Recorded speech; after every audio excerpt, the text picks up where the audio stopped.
I call to order this meeting for the Board of Trustees of the Town of Buena Vista. Can I have a roll call vote, please? Mayor Lacey? Here. Trustee Eckstein? Here. Trustee Fay? Trustee Fay? Trustee Nyberg? Here. Trustee Rowe? Here. Trustee Swisher? Here. Trustee Volpe? Here. And Trustee Fay?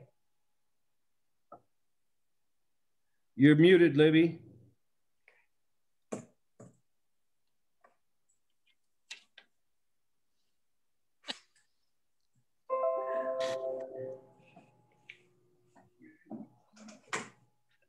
We'll call, she waved, we'll call that a here. Is that all right, Jeff?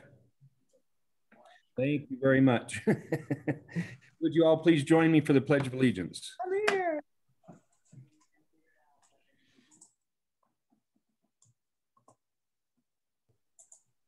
I pledge allegiance to the flag of the United States of America and to the republic for which it stands, one nation, under God, indivisible, with liberty and justice for all. Thank you all very much. Before we have the agenda. First item is the adoption of the agenda. Are there any additional questions on the agenda?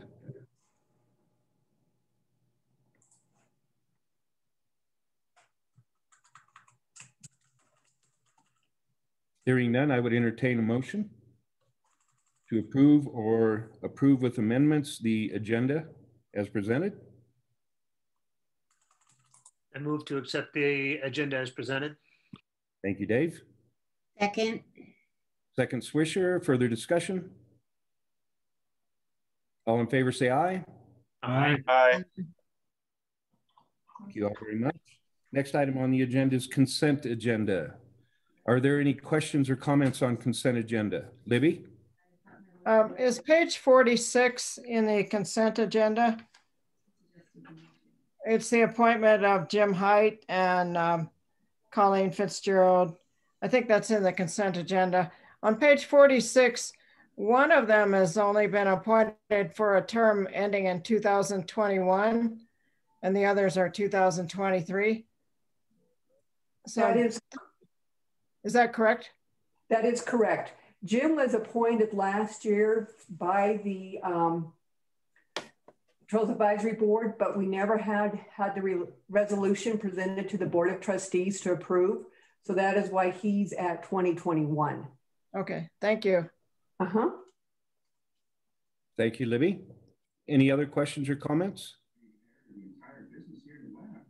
I will take it just one step further and thank all of those for running again and being appointed. We appreciate the time involved in what they do for the town. Yes. I would entertain a motion. I'll make the motion to approve the consent agenda. Thank you, Cindy. Second. Thank you, Norm. Second, Nyberg. Paula, can I have a roll call, please? Trustee Eckstein? Yes. Trustee Fay? Yes. Trustee Nyberg? Yes. Trustee Rowe? Yes. Trustee Swisher? Yes. And Trustee Volpe? Yes. Thank you all very much. Next item on the agenda is public comment. You can enter your name and address or subject into the Zoom chat box, or you can also raise your hand button in the webinar control panel, or by pressing *9 on your phone, and the meeting host will prompt you to unmute. When it is your turn to speak, you can also email the BV clerk. Philip, I believe I heard you recognize Dave McNabb. Yes, and Mayor, if you don't mind, I wanted to say a couple of words. Is that okay still, or? Let's go ahead and lead in with that first, Philip. Go ahead. Okay, yeah, thanks for that. So I just wanted to take a brief moment before we proceed with the meeting to just give a quick update to the board. We had a public meeting last week very exciting news that broke from that the town is pursuing the acquisition of property and water rights north of town. And we are well into our due diligence period with our water team. And you know, I just wanted to share that, you know, since the town does do things in the public forum, and that this news did hit the newspaper, that obviously some attention has been focused on it, which is great. Lots of positive response. We've corresponded with the Water Advisory Board and several citizens so far. There are still many unknowns with the details of how the town's going to use the water, but one of the things that my leadership team and the board have discussed is we definitely value being creative with utilizing water. We've said time and time again that you know, buy and dry is kind of an old way to do things when it comes to acquiring water rights and moving them to municipal use, excuse me. But the town, we've got a pretty smart group of people that are eager to look at this as a way to continue to keep the water on the property and connect it into our water portfolio so that we can use things like augment wells or use it during an emergency for municipal use, but in other times keep it on the land. And so that's one of the things that I think, you know, we haven't had a chance to talk with in public all that much specific to this deal. And I just want to acknowledge that there's lots of ways to use the water. Lease fallowing is a pretty common practice where the water is moved around on the property and there's not a complete dry up. But again, it's still very early and our water attorney will be creating a document for staff and for the board once this deal does close, that will outline some of those ideas on how we use the water over time. And I think that'll be very helpful on our strategy. This has always been a long-term project for us, whether we were looking at other water rights and property in the county or this one. So we view this as a very long-term play for town. And I can't overemphasize how critical securing long-term water is for our town. More and more properties and water rights are being bought up and moved to water being moved to the Front Range. And there's only so many opportunities for our growing town to secure its future. So it is of vital importance that we make these types of actions. But we're also very involved with our community in the county. And we're not going to do something that is out of line with the vision that's been laid forward in the county comp plan for maintaining our views and our open spaces and things like that. So we're very cognizant of that as well.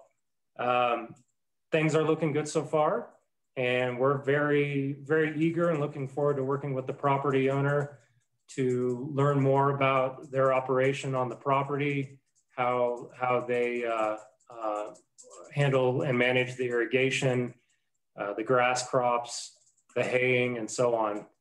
Wealth of knowledge there, and we'll be working with them on a successful handoff if we get to that point. So thanks for a few moments here at the beginning of the meeting, and I'll turn it back to you, Mayor.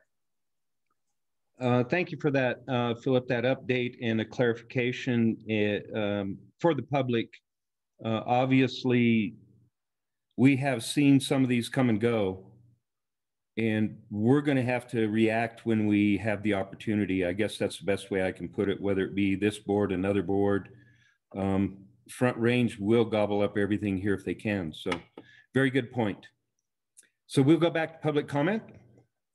And Dave, if you would like to speak now, Please state your name and address. My name is Dave McNabb, and I live in Nathrop on 720 at Outry Branches Road. Can't remember my address. And we are the owners of the Cedar Street Townhomes on 520 to 534 Cedar Street.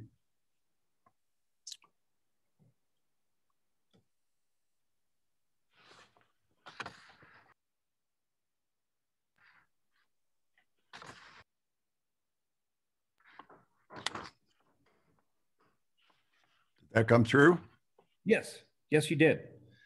Right. Do you have a comment you would like to make, Dave? Yes, this is concerning the alley on block 21. Okay, you've got 3 minutes. Go ahead.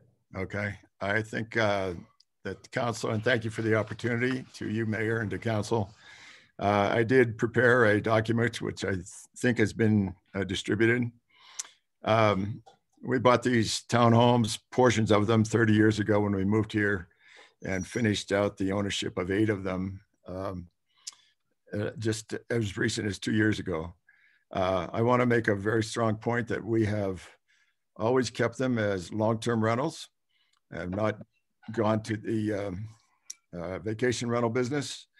And I think some of the others that are involved with this are in the same boat. So my point is you're hitting the long-term rental community with a pretty significant hit when times are not good. I did put in my note the mix of renters that we have. We have a waitress with Eddie Line that has a second job just to keep her 2 daughters going. We have a DOC employee, we have a city market cashier, we have a bank teller, a construction worker with medical issues. So I want to make that point that I don't think we can pass this on. If we were doing it on a 3-year payout basis, it'd be $60 a unit we'd be adding. And if I went to them and said, I want to do a $60 upgrade for an alley, I'm not sure that they would be very happy about that. So my basic comment is that I think the alley is way overdone. I believe it could be done with town members, town employees through Public Works, and it would be done at a far less cost. I would also comment that I am not aware if there is a plan that this is part of an alleyway upgrade throughout the whole town. I have a different feeling about it. But if it is being singled out as one place, 400 feet, that's going to be made, pardon me for being a little facetious, a gold alley. I think it's way overdone and putting a cost on those of us that are adjacent to it at a significant disadvantage as we try to have long-term rentals for the average resident and employee in the town. So I would just comment, if it's going to be this is a standard that you're going to go through and over the next 3 years upgrade all the alleys, that's fine. I think that's a significant amount of money that might be spent more wisely in other places. So I think Mark did address my question about the setbacks, so I won't deal with that right now. So that's what I have to say. Thank you for letting me have the opportunity. And if there's any questions, I'd be happy to answer them. You know, and I appreciate it, Dave, and I apologize. The first business item is public comment, is a public hearing. And so if you have anything you would like to further add at that point in time, I will obviously open the floor to more public comments. So if you have more to add, I will open that floor to you. I appreciate your comments. Thank you. Thank you. Do you see anybody else, Philip, that might have anything? I am not. Not yet. Let me check the chat. I don't see anything in chat either. No, and no other hands raised. So no, I don't. Okay. Thank you very much. I will close that portion of public comment. Now, first item is a business item, and this is a public hearing on Block 21 alley cost allocation. Should the Board of Trustees approve the adoption of ordinance number 03 series 2021 entitled an ordinance of the town of Buena Vista, Colorado, establishing procedures for the assessment of the cost of the Block 21 alley improvements upon the benefiting landowners. I will open up this public hearing. I'd like to hear from staff first, please. Thank you, Mayor. I'll start off, and I know we do have our attorney here in case there's any questions regarding legal, and I know Sean is here in case there's any questions about kind of the public works side of it. But in your packet on page 47 is the staff report. This is a continuation of the efforts that we started at our last meeting, where we introduced this topic. We did send out notices to the property owners to let them know. I have had conversations with Dave McNabb. I've also had conversations with Levon Fulton, who is directly north of the alley, north of Dave. And I've had some little bit of conversations with JJ Kinsfather, representing the town company that owns several of the properties along the south. As well as we have had some conversations with Southport Social as they are looking to develop on the north side of the alley. We need this alley to be done. This is an alley that is directly south of Main Street, between Main Street and Cedar, and between Belden and Court Street. This block has never had an alley built in the town's history, starting back in, I believe, 1926, when the old Trader Tad's was first built as a motel. It actually was built, I believe, over the property line back in 1926. And so the town adjusted the alley at that time back in 1926 to move the alley 8 feet south. As such, it has never been developed. There has been properties on the south side that have developed without the use of the alley. There are power lines in the alley. There is a sewer line in the alley and some other utilities. We had a conversation with Sangre de Cristo about moving the power poles, and they've managed to put in new power poles and move the power lines over. There are still some existing power poles that are in the alley that will have to come out. I believe they're waiting to move the communications cable that sits on those poles. But in order for any development on Main Street to occur, we are going to need to have this alley built in its entirety. So we can't build this alley out in portions as people develop. We need the ability to have people not only get utilities, but also have the ability to get to their property and get trash service and the deliveries to their properties using the alley. So that is something that we are looking at doing, and we have put together construction plans, which are included in your packet, as well as a engineer's cost estimate of the expected cost plus contingencies. So that estimated cost of improvements with the contingencies stands right now at $89,743.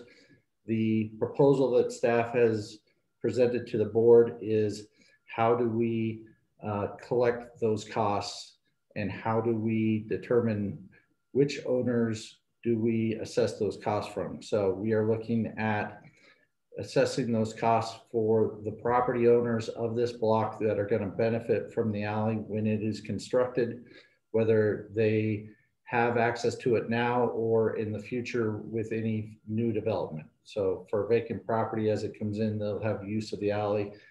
When existing properties do any improvements, they'll have that access to that same alley. So our proposal is basically breaking up the total costs of the project based upon the linear frontage of a lot abutting the alley. So if the alley's 400 feet long, there's two sides, property owners north, property owners south. So for a grand total of 800. Our proposal for the board is to break up those costs once we get all those costs known and assess those costs on a linear foot frontage of the alley. So we do have property owners that have 25-foot wide lots. We have property owners that are 50. I believe we have one at 108 and one at 125. So that is the basis of our proposal. We are here to answer any questions. I do want to note that we did receive an email from Dave McNabb, and we made sure to get that to you with some of the questions. And I also want to let you know that we have had some questions from JJ Kinsfather, the engineer representing South Main, about the installation of those improvements and just general questions, as well as we did have I personally had a phone conversation with Yvonne Fulton to talk about the alley as it affects her property, which is at the northeast side of the alley. So I think there are generally some questions that I don't want to spend too much time talking for staff. I do want to open up to the public in case they have anything else, but Jeff Parker, our attorney, is here, and Sean Williams, our Public Works Director, is here. So if you have questions regarding the construction or the potential financing. So with that, I will shut up and let the public speak if they want. Okay, thank you, Mark. Are there any clarifying questions at this time for staff from the trustees? Libby? Mark, is in looking at the costs for the project, it looks like the first two costs are the ones that are really significant. There's the 6-inch road base and the mountable curb and gutter. All the other numbers are pretty small. Is there any way to reduce those costs and yet have an effective alley? I will say that the most alleys in town that exist today are either dirt alleys or alleys that have road base, 6 inches of road base. So that cost is pretty common. The concrete pan is a very good question. Concrete pan is an element that we are looking at in terms of dealing with the drainage, not only of this property, but of the block, and making sure that any development is minimizing impacts to the drainage system. If you're familiar, those of you who've been here a long time, you might remember a few times when Main Street has flooded. So the town built a detention pond down in the Gold Street right away south of Adobe Village, Princeton Place. So all our water in downtown basically goes east and south. And so we want to make sure as new development comes in, if it's built along Main Street, you have the potential to have a building on that entire site that we are accommodating drainage. And so this concrete pan is something that is fairly unique given this situation where it actually sits in town. But it is something that we are trying to design the alley so that we have the ability to grade it with public works equipment and to have drainage carried off this site and into the right of ways to get down into that pond into Gold Street. So that is a fairly unique thing because we do not have that in really any other alleys in town. Anybody else have a clarifying question? Mark, can you just say that last bit? What's unique? Is it the water, the drainage in that alley? That's what makes it unique, Mark. Could you repeat that one more time? Yeah, I mean, we're trying to have an alley built to accommodate the drainage flows as well. So not just the ability for people to use it for vehicular traffic deliveries, garbage pickup, those kind of things, but to also be able to accommodate the drainage so that when water comes off of properties and gets into the alley, that it's not flowing from north to south or south to north. Okay. So in your packet on page 54 is two drawings that are on that sheet, and on the right-hand side, you'll see a box with an X in it. And if you look in that That bottom portion, the alley is meant to be sloped from south to north, and the concrete pan is on the left-hand side of that drawing, and there's kind of a blow up of that next to the X. So that's what we are looking to do, to have that drainage water not go from south to north and run onto the properties to the north and flood those out. We want to be able to carry drainage from east to west, west to east towards Belden Street to get that water into the street towards our drainage facilities down in Gold Street. So that is a fairly unique thing for this particular block. And that is what we have come up with. Our engineers have designed to minimize those flooding impacts to all the properties in this block. We got to get that water to drain somewhere, and our right of way is the place to do that. Yeah, you guys may or may not know, but on occasion when we do get those large water events in some other places in town, particularly on the north side of Main Street between Railroad and Colorado, we have property owners that get flooded because their water isn't able to drain away from their property and drain into the alley because their property actually sits below the alley. So I think something I'm struggling with on this topic is, what is the trigger for this alley? We have other alleys in town that don't have curb and gutter, that have been dirt for a while. And then there's this, that the development, it sounds like what's triggering it is if this development happens on Main Street, it's going to create flooding problems in the back. But is there, and there's been development on adjacent alleys, both renovation and new construction, but that didn't trigger a need to do anything with the alley. So is there anything that's triggering this, or has there been maybe a pattern in the past where this cost methodology has been implemented? Not per se. So kind of give you some recent examples. There is a alley that was built by the property owner that owns both sides of the alley, north of Arkansas, east of Colorado.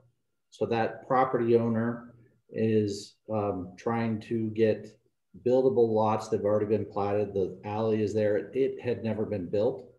That cost is a function that is required to have homes be built there, but that site was 100% vacant.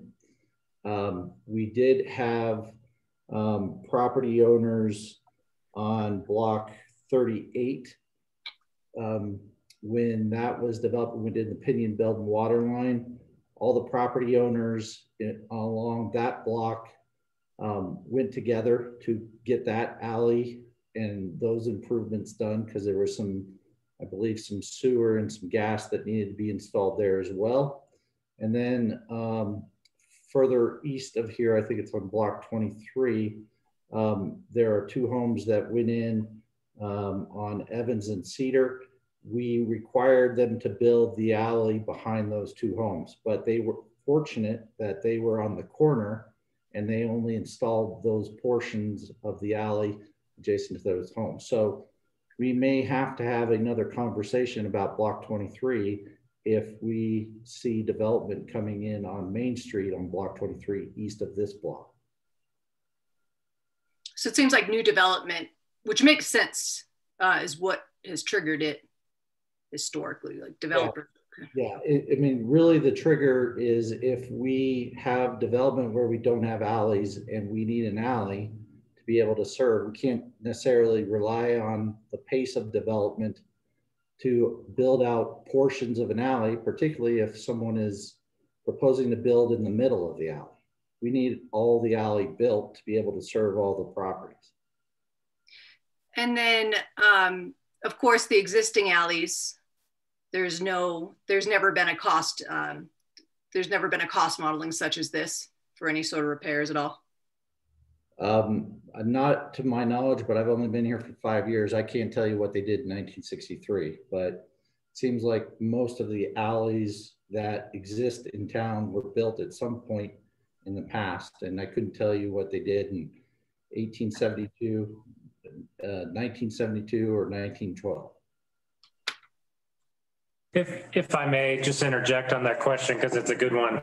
The main difference here is this alley's never been constructed and accepted by the town for ongoing maintenance, whereas the other alleys, say to the, sorry, my direction's off, to the west on Main Street, those alleys were already built, already accepted by town at some point in the past. So I think, Trustee Eckstein, I don't know if this is kind of what you're asking the difference of, but if those other alleys that are already built, if there's an upgrade to be made, it's likely going to be on the town to fund that.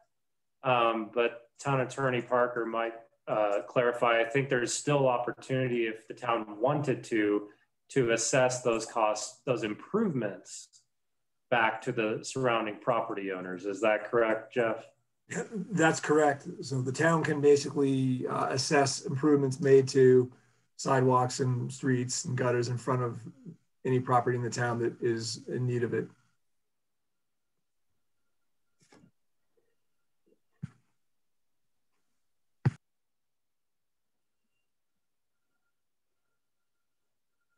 I think clarifying also, it has been an issue with other alleys throughout town that have been previously built, that we are having drainage problems, and those alleys are not designed and engineered correctly. And so therefore this one may seem to be overkill, but not really, because what we're doing is preventing having the same problems that we've got on some of the other alleys in town. And I think that's part of the point, is to do it right. Yep. Yeah. Go ahead, Dave. So I'm just in contemplation of alternatives. If we left it as just a dirt patch, I agree with you, Duff, that I mean, the issues could be significant. It doesn't manage rainfall. It doesn't manage anything. And as far as, you know, an equitable distribution of payment, it would have to be the adjacent property owners on or the entire town. And I'm just trying to play with alternative situations in my head. And this is the only equitable solution that I can.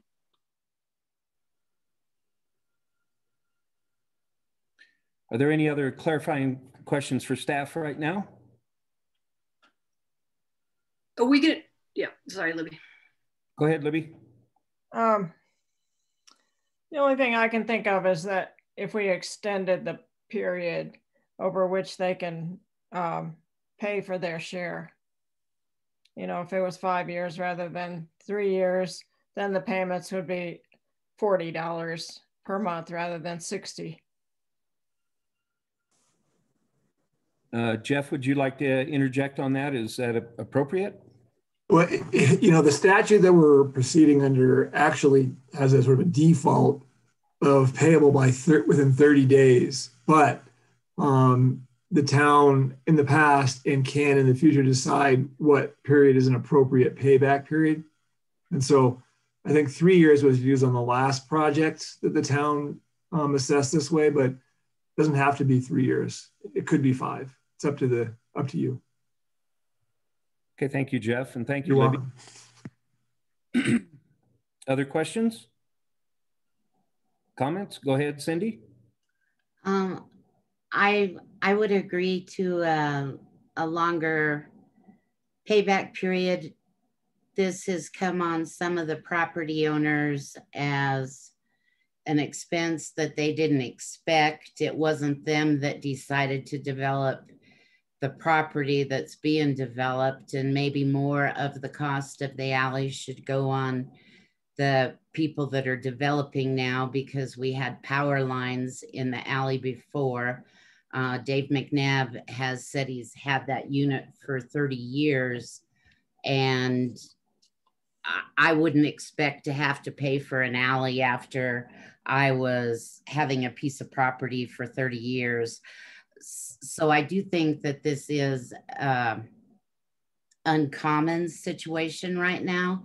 And during COVID times, it is an extra burden on the people that hadn't planned on it, and maybe extra consideration should be made because of the period that we're in right now. Not that they shouldn't have to pay the town back, but make it easier for them to pay the town back. Thank you, Cindy. Anybody else have another question? Go ahead, Devin. Just a comment, you know, I don't mind if it's 3 or 5 years. I think this is a necessary infrastructure upgrade. The way I see it is that properties that are along an area that would eventually become an alley that has to go into the mindset that eventually that'll have to be taken care of. You know, I see it kind of similar to previous issues that I've dealt with on the board, whether it was the farm and people who lived next to the farm didn't want their view obstructed, or people who didn't want children yelling if they live next to a daycare. You know, I think this is a necessary upgrade to infrastructure. I think it's going to add value to the properties on the block and in town. So I see it as a win-win for everyone, and it's definitely up to the owner on how they pay for it. And I think if we add a little extra time, I think that could really help them out, and hopefully they would choose not to pass that along to renters. But you know, it's up to them, it's their property. So yeah, that's all I have to say about that. Thank you, Devin. And I will, I think, touch on a little bit what Amy said too. For example, what triggers this, had this been, and this is my opinion, had this been appropriately dealt with back when, it would already been dealt with. In other words, development had happened back then, and at that time, that's when this should have been addressed. There should have been an alley put in, and that should have been taken care of. And that's the way I perceive this. There are very many things that have passed under the wire 10, 20 years ago that shouldn't have happened, and now we're having to deal with some of this stuff. And this is part of one of them. Part of this alley should have been developed. It just should have been. So that's my opinion. That's what I see when I look at this. It should have been, something should have been done before. Michelle, what do you have input as to stretching out the time? Philip, maybe you have input. What would that change or do? You know, we've done this a couple of times, and it's been very successful, I would say. Staff has developed a good process for tracking the annual payments, and 5 years is a long time. You know, it's something that does create a little bit of, you know, the need for good record keeping, but current staff, I think, has a good process in place. And so I don't think we have any concern if the board would like to extend the period of time. We can make sure it's well written down and we've got a good accounting of it. Thank you, Philip. Michelle, do you have anything you'd like to add on that? You know, when we've done this previously, it has gone so smoothly. I honestly don't even know what the process was that Lisa used, because it just happened. I would call her or touch base with her and say, what about the payments on, for instance, the Belden water line, which is the most recent one. And she's already taken care of it. So yeah, we have really good processes in place that I don't think there would be an issue. Okay, thank you for your input, Michelle. Libby, go ahead. Is there an interest rate involved in this? We haven't charged one to my knowledge, Philip. No, we have not. Now, there is a step in the process if a person fails to pay on time. Right. then it does get passed on to the county assessor, and then there's an added fee in with that step. And I see Jeff took himself off mute, so hopefully I didn't. No. I was just getting ready to answer a question if they had one, but that's correct. So right now there's no interest being charged for the costs. So because the statute contemplates it being paid in 30 days, so it's typically not, interest isn't part of it, other than if you don't pay it. If you're gonna carry it out over a longer period of time, I'm not familiar with the town ever having added interest, but that could be something that we could consider. Okay, thank you, Jeff. Philip. Norm, do you have anything? Any clarifying questions? Well, not a question, but I agree that maybe we would have extended out to 5 years, but in the long run, I think this alley is going to benefit people too. If they look down the line, it's going to benefit them in some way or another. I think that's very much agreed. I really do. Mark, you had something?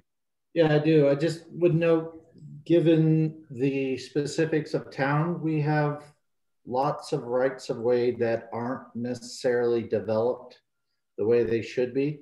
So at some point, I imagine we may have this conversation again, particularly if we go down east of here.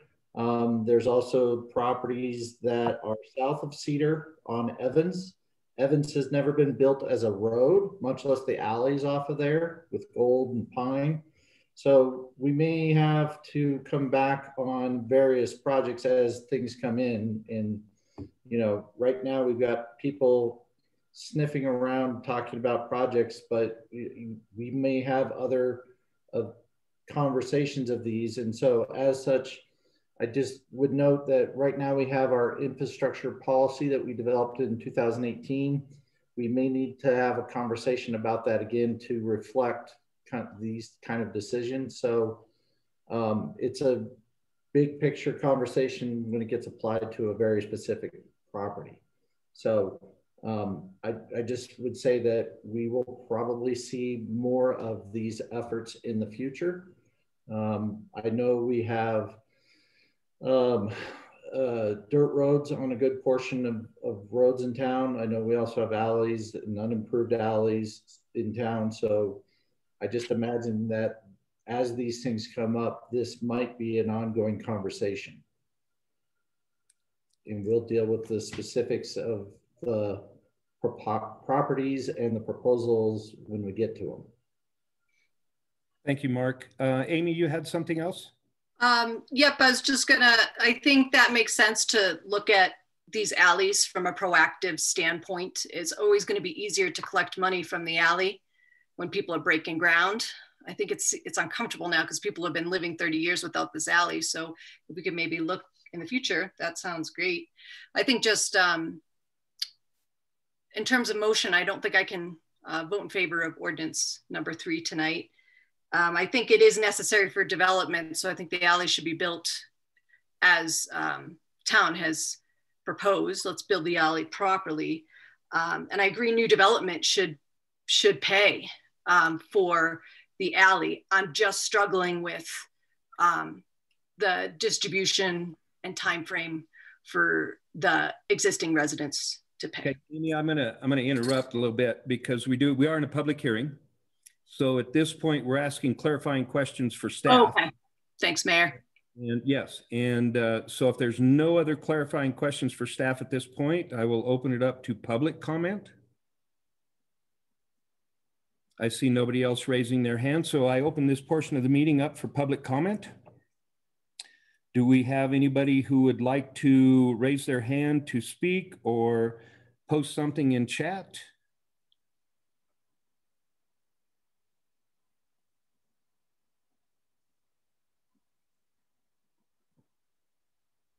I see a hand. Did I see a hand there? Yes. Well, it went back down. Okay. I was going to say, I saw it pop up. There it is again. Yeah, there it is. It's Dave. Is it Dave? Go ahead, Dave. Please state your name and address again, but go ahead and speak.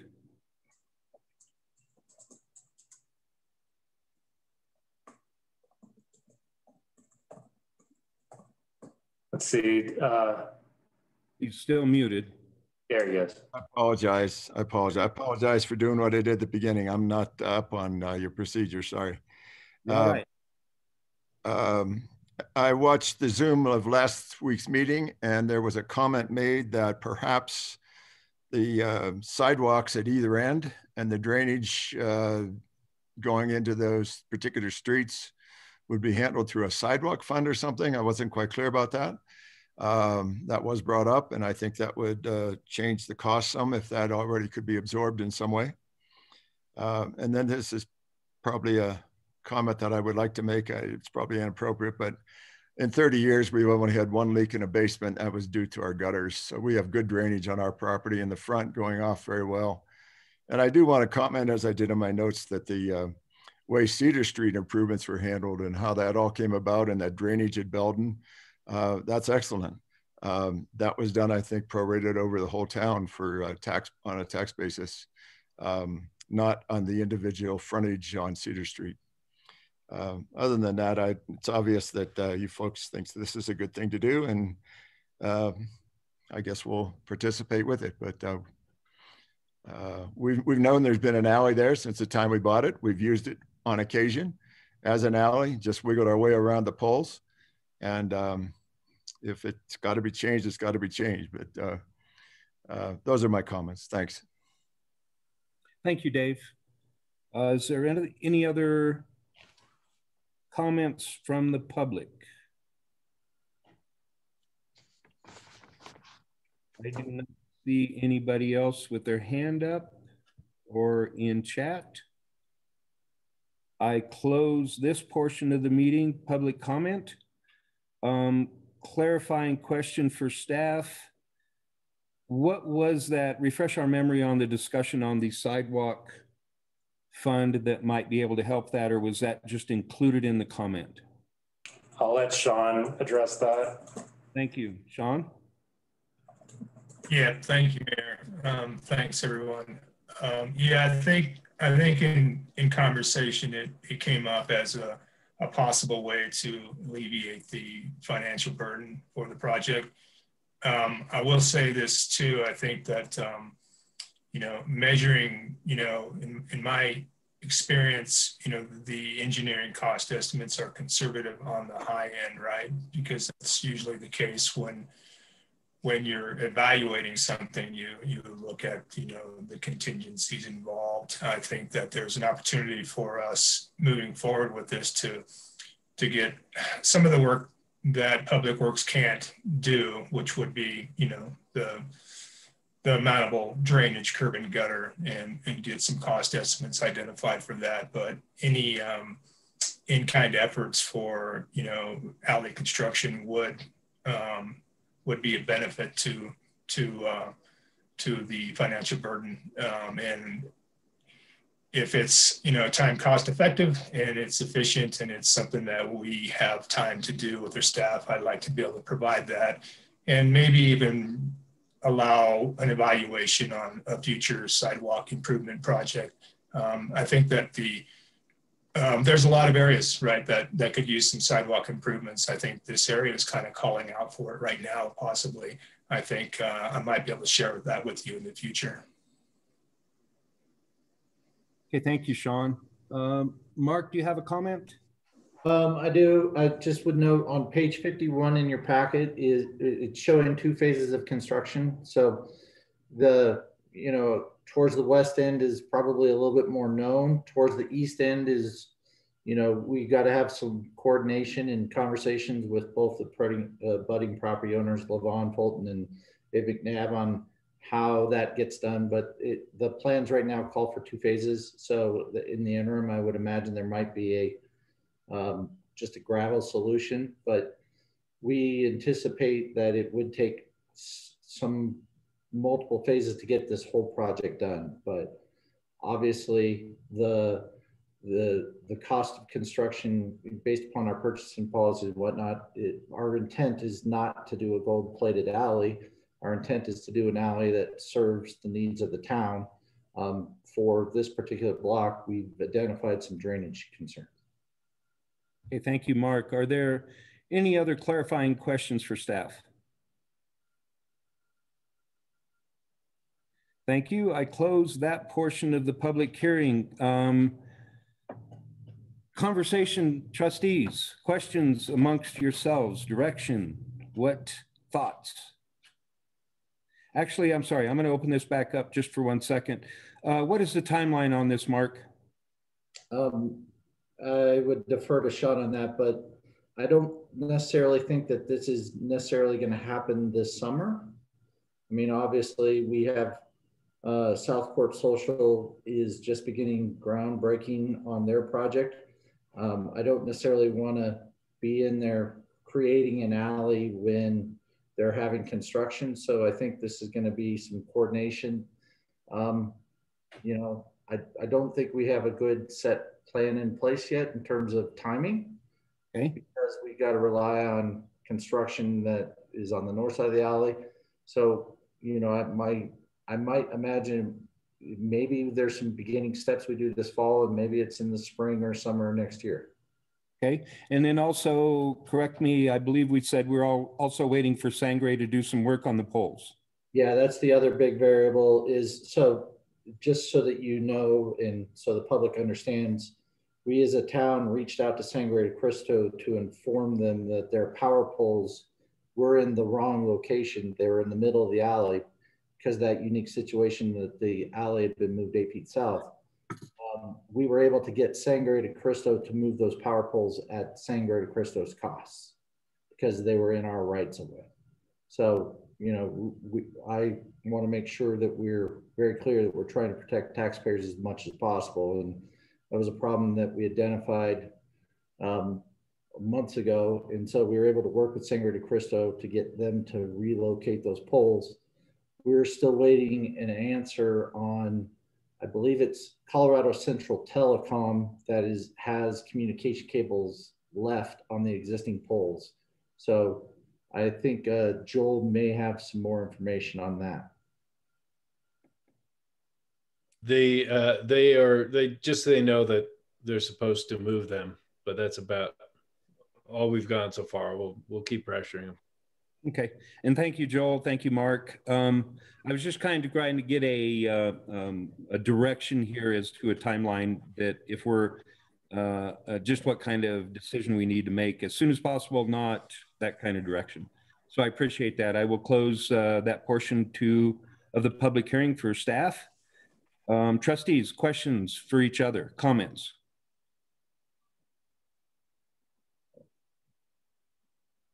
Amendments, a motion. I don't know how the others feel, but I would like to see it amended to 5 years as opposed to 3 years for payment on the property owners. So would I say I would like to make an amendment to that? You can put that out there, trustees, and you can actually put that in a motion, Cindy. That's fine too.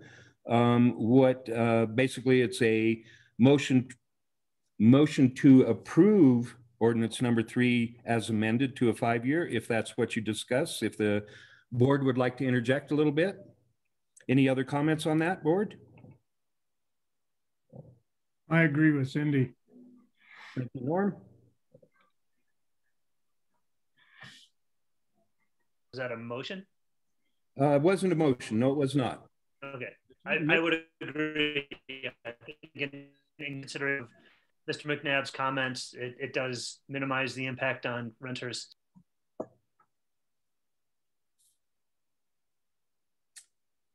Anybody else? And Cindy, like I say, we're open for a motion at this point also.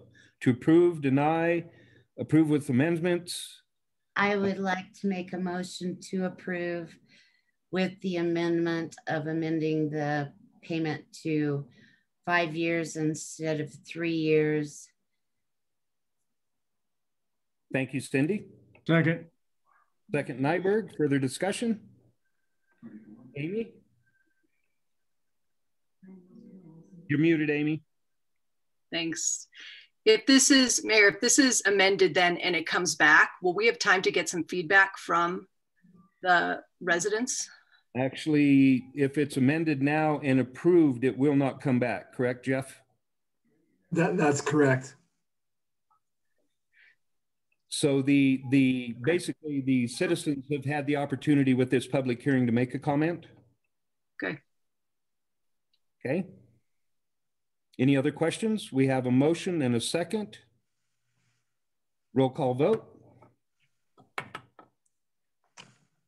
Trustee Eckstein? Yes. Trustee Fay? Yes. Trustee Nyberg? Yes. Trustee Rowe? Yes. Trustee Swisher? Yes. Trustee Blope? Yes. Thank you all very much. The motion passes. You will make adjustments in that amendment, I'm sure, and we will move forward. Thank you all very much. The next item on the agenda is, and I'm sorry, guys, we stretched you out a little bit. Update from Chaffey County Development Services. You still awake, Dan? I'm awake. Can you hear me? Yep. All right. Thank you, Mr. Mayor, Board of Trustees. This is Dan Swallow. I'm the Development Director for Chaffey County. And I've been asked to give a year-end update to the Board of Trustees tonight on permit activity for last year. It was another busy year for us. However, we did not, it wasn't a record-setting year as we experienced in several years prior. We had about a 20% drop in permit activity in Q2 and about half of Q3. And then about halfway through the third quarter, we went back to our, we recovered from the 20% decline in the last half of Q3 and all of Q4. That drop was primarily due to, probably exclusively due to COVID-19. I think people were putting projects on hold for 4 or 5 months there while we were trying to figure out what was going on in the world. But anyhow, we did recover in the last part of the year. In 2020, we issued 236 single-family dwelling permits countywide, which was down from the previous year of which was 295. Additionally, we issued 3,282 permits countywide, down from the previous year of 3,756, which was an all-time record, the 2019 figure. Buena Vista saw, pretty sustained growth. It was a little lower than the prior year, but we did have quite a bit of growth in Buena Vista in 2020. We issued 61 single-family dwelling permits in Buena Vista compared to 79 in 2019. Before 2019, the previous record in Buena Vista was 57 single-family dwelling permits. So that gives you some perspective that although last year was not a record year, it was second all time for the town. Of the 3,282 permits we issued countywide, 441 of those permits were issued within the town limits of Buena Vista, which was down from 560 in 2019. Again, the slight reduction that we saw in Q2 and Q3 was due to COVID-19, in my opinion. In your packet, I have a little table there of the number of single family dwelling permits we've issued per jurisdiction for the last 11 years, just for your information. Be happy to answer any questions on that if you have any at the end of my report. In addition to the single family dwellings that we issued in the town of Buena Vista in 2020, we also issued 3 accessory dwelling unit permits, 6 garage permits, 2 residential additions, 1 3-unit townhouse, 8 new commercial buildings, and 13 additions or alterations to commercial properties. The next section of your report there is another table that shows the total number of permits. The last table showed the single family dwelling permits that we had issued historically. This table represents the total number of permits. So that would include not only single family dwelling permits, but air conditioning permits, roofing permits, basement finishes, those types of things. Total number of permits are reflected there, as well as the percentage change from the year prior. We did see overall a 12.62% reduction in the total number of permits last year, which is unusual for, you know, looking at the trends for the previous 10 years or so. But again, 2020 was an unusual year. The Buena Vista School project is complete. So we've issued the CO, and that is a pretty nice facility. I was there several times throughout the construction, and it ended up to be a nice, nice facility for the town in the area. Personnel update, we had hired a additional planner at the end of 2020, and he agreed to come on board, but unfortunately he backed out before he started work with us due to an illness in his family. So we will be advertising again for adding another person to our planning staff, which doesn't directly affect the town of Buena Vista so much, but it does in a way, because we do work pretty closely. You know, John Rorta works with Mark pretty closely on some coordination. So I wanted to update the board in that regard. And then lastly, we added 13 certifications to our building department in 2020. They're shown in red who earned those certifications and what they earned. I think it's notable that Rachel Van Dyke, one of our permit technicians, earned 5 certifications last year. So she was busy, and you know, she really doesn't have a strong construction background. So with her getting those 5 certifications, I think it's pretty impressive. We continue to be 100% certified, recognized through the International Code Council, which means that all of our staff has at least 1 certification. And in total, we have now 73 certifications within the department, in addition to our 4 electrical licenses, which we have 3 master electricians and 1 journeyman. And one of those electricians is housed in our office up in Buena Vista. That concludes my report, and I would be happy to answer any questions if you have any. Trustees, do you have any questions or comments for Dan? I am impressed, Dan. You're getting a good crew with a lot of certifications. Boy, that's got to feel good. Yeah, I mean, there wasn't a lot of emphasis in prior years before I got here with regard to certifications. We had very few. I think there was 3 or 4 maybe at the most. And over the last several years, I've emphasized it, created an incentive program for the staff, and I think it shows. I think the building community respects the fact that we're qualified, and we're doing the best we can to stay on top of the changes in the construction industry. So, yeah, I think it speaks well for the department as a whole.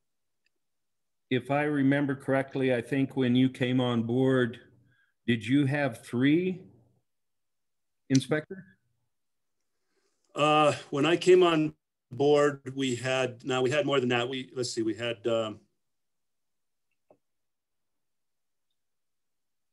I know, I'm going back past last year. I'm sorry. Yeah, so I came on in 2013, and I think we had 4 field inspectors at the time. Okay. No, go ahead. Go ahead. We've added a few, but we still don't have a large staff on the building side. We currently have, outside of the permit technicians, we've got 1, 2, 6, not including myself. We have 6 people, technical people in the department. Although I would include Rachel now as a technical staff member because of her extensive work in getting qualified. I'll just say again, it looks really nice. It's good to see the growth. The county has to feel good. It really does. Trustees, any other questions for Dan or comments? Go ahead, Amy. I'm noticing in Salida, there's a pretty big drop off in single family dwellings, 19 and 20. Do you have any insight into that? Did they just run out of land?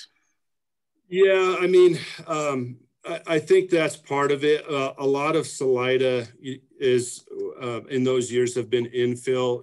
Vanderveer Ranch and Two Rivers is really and Vanderveer is being developed right now. So we haven't issued any permits in the Vanderveer Ranch area. but Two Rivers Parkway is really their only new subdivision. So most of it has been infill. And I think that's why, you know, in comparison, Poncha Springs has a lot of lots coming online. You know, they're seeing substantial growth in Poncha Springs. And I think that growth is going to at some point be limited to, you know, the capacity of the sewer system. Poncha Springs is served by Salidas sewer infrastructure. So at some point that's going to be limited, but I think Salidas drop off is primarily due to not a lot of new subdivisions. Thank you. You're welcome. Any other questions for Dan? Thank you very much, Dan. It's always a pleasure to hear from you guys.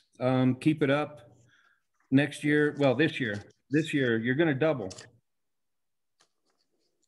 We made January was a record year as far as, or a record month for us as far as number of permits issued and revenue. We issued 46 single family dwelling permits countywide in the month of January and collected $250,000 in revenue, which is way above our average of about 100,000. So it could be a pretty crazy year. That's just remarkable to think about. Really remarkable. Thank you a lot, Dan. Thank you. Appreciate the time. Next item on the agenda is short-term rental board discussion. At the meeting in January 26th, the board requested or voted to have an informal discussion on short-term rentals. When that process took place, I received a correspondence. Actually, we decided to be very informal, light staff interaction with very little information provided by staff, as we have already seen several presentations. But the correspondence implied that we take that discussion to a higher level, which would have opened the door to needing legal counsel, treasury, code enforcement. It would have opened it up to make it a much larger discussion and less informal than what I had anticipated. So I chose to move this forward so that we can address this before it overgrows us, I guess is the best way I'll put it. So what I'd like to do tonight, in the interest of time and the respect to all trustees, to give them all the opportunity to respond, I'd like everybody to have the opportunity to speak for 3 minutes, make some points, make some comments, ask some questions. And then at the end of that, we will have a brief discussion to see if we are going to pursue further. And then we can set up, if that happens, we can set up another agenda item, and then we can request information from staff if that's necessary. So Amy, being you're the one that brought this up, would you like to lead off, please? Yeah, thank you, Mayor. Sounds great. So short-term rentals, obviously a very complicated topic, but one that has been coming up quite a bit in the community and from constituents. And I think first, it's important to say for short-term rentals, they are a very important part of our economy. They collect sales tax, they host tourists that collect sales tax. We are a tourist-based economy. And then also it's an excellent path to wealth for locals that live in their house and then rent it out part of the time. And ultimately, of course, it's their right, it's their property. So I just want to make sure whatever conversation happens, we don't demonize short-term rental owners. And then I think it's worth noting that even if short-term rentals were banned tomorrow, we would still have a pretty significant affordable housing problem. And that's really what this is about, right, is affordable housing, which we know is part of our collective vision statement. Ultimately, the way we're going to fix affordable housing is the Chaffey Housing Authority. I have a lot of confidence between incentives, deed restrictions, inclusionary housing in time that will help. And I've noticed that communities with robust, well-funded and established housing authorities don't need any restrictions on short-term rentals. They have balance, right? It's the investors that are displacing our housing for our workers. So if we can fix the worker problem, it's short-term rental, we will really not have as much of an issue. But I think what the question is there a problem, right? Is there a policy needed to stop something from happening or prevent something from happening? And what I'm curious to hear from trustees is observation. What I think may be happening is when homes are continually purchased as investment properties, it increases home prices and then it decreases inventory, right? That seems to be what's happening. And so why is BV so attractive to investors, right? I think we're all finding that amenity-rich communities, especially one within 2 hours from Denver, is a very affordable, is a very attractive investment. And I don't think we're the only community addressing this. And then I think something that's happening is other communities are starting to put restrictions in place or continuing to put more restrictions and regulations in place. So therefore it's directing even more investor activity to BV is what I'm noticing, or I'm observing that may be an issue. So yeah, I think, and I won't get too far into it, but I think it makes sense. An investor can buy a home, they can use it personally, they can rent it, and then make money, and then have a home that really appreciates. So they have that personal use, which they wouldn't have with long-term, if it were a long-term rental. So yeah, I'm just, thank you for holding the conversation. I think moving forward, I question if there should be a policy that can help direct some of this investor activity, just so we're not losing so much of our housing. So yeah, that's all. Thank you for letting me speak. And I'm curious to hear from trustees and staff. Thank you, Amy. Libby, would you like to go next?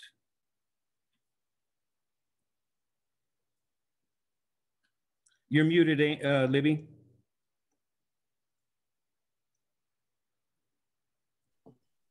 Okay, I'm going to read a statement that I put together.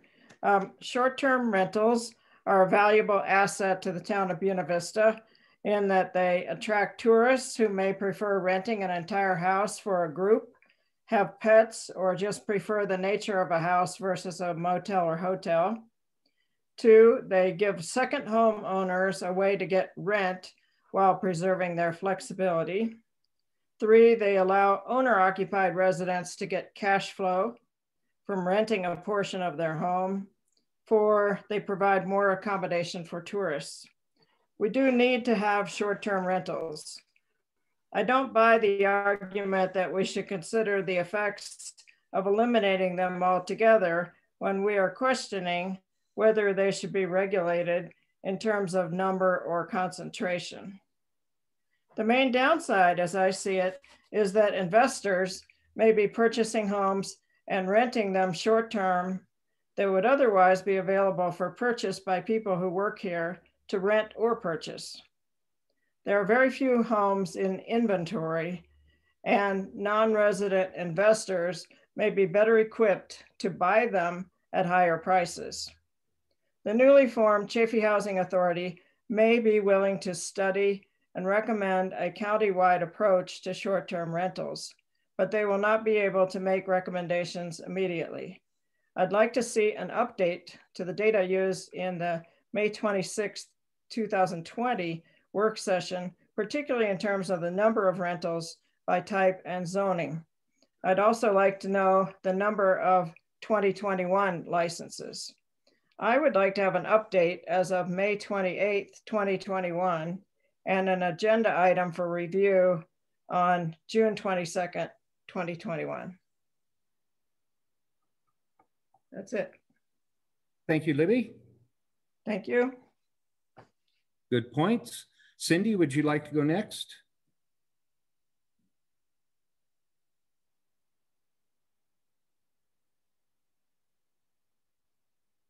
Am I unmuted? You're good. Okay.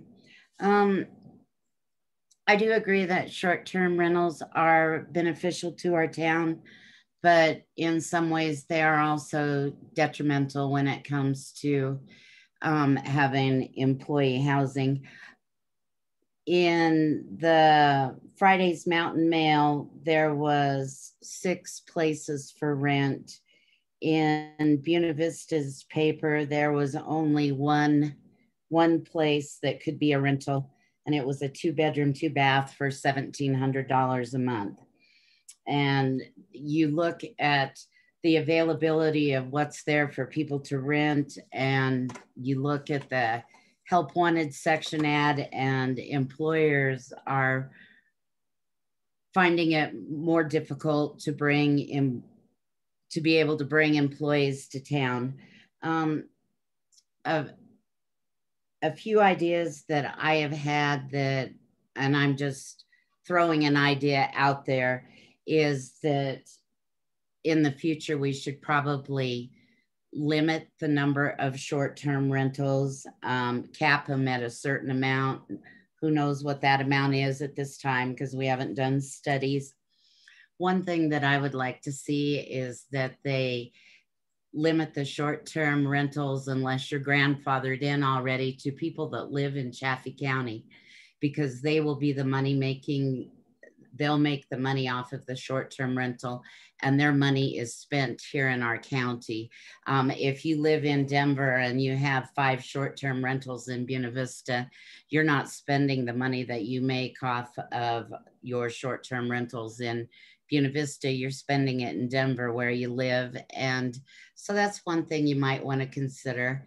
And if we're limiting the number of short-term rentals, it shouldn't, realizing that short-term rental people come here and they spend money. If they don't go out and eat and they party as a group, they surely benefit the grocery store or other things. Not all of them are going to go to the bars or whatever.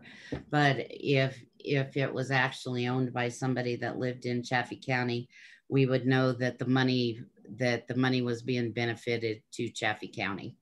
And just an idea, and that's it. Okay, thank you, Cindy. Norm, would you like to go next? Well, I have to agree with both Libby and Cindy. We need to see some more data on this and go from there. Okay, is that all you got, Norm? Yep. Sounds good, thank you. Devin? Okay. Yeah, it's something that keeps coming up, and I guess the way that I look at it is that I feel like it's always associated with affordable housing, and it's like short-term rentals cause the housing not to be affordable, and I feel like that's always like, 1 + 1 = 2, and that's what I keep hearing. And I'm not saying that it doesn't attribute to it, and I don't say that it's completely not affecting it. There's a lot of people moving here, a lot of people want to be here, and our housing is not keeping up. And some people are selling their houses for a lot of money, and some people are renting them out short-term rentals. It's been a difficult time to get like affordable housing and rentals here for a long time. I've been here 6 years. I moved here from Leadville, and I got a job from this nice man, Mr.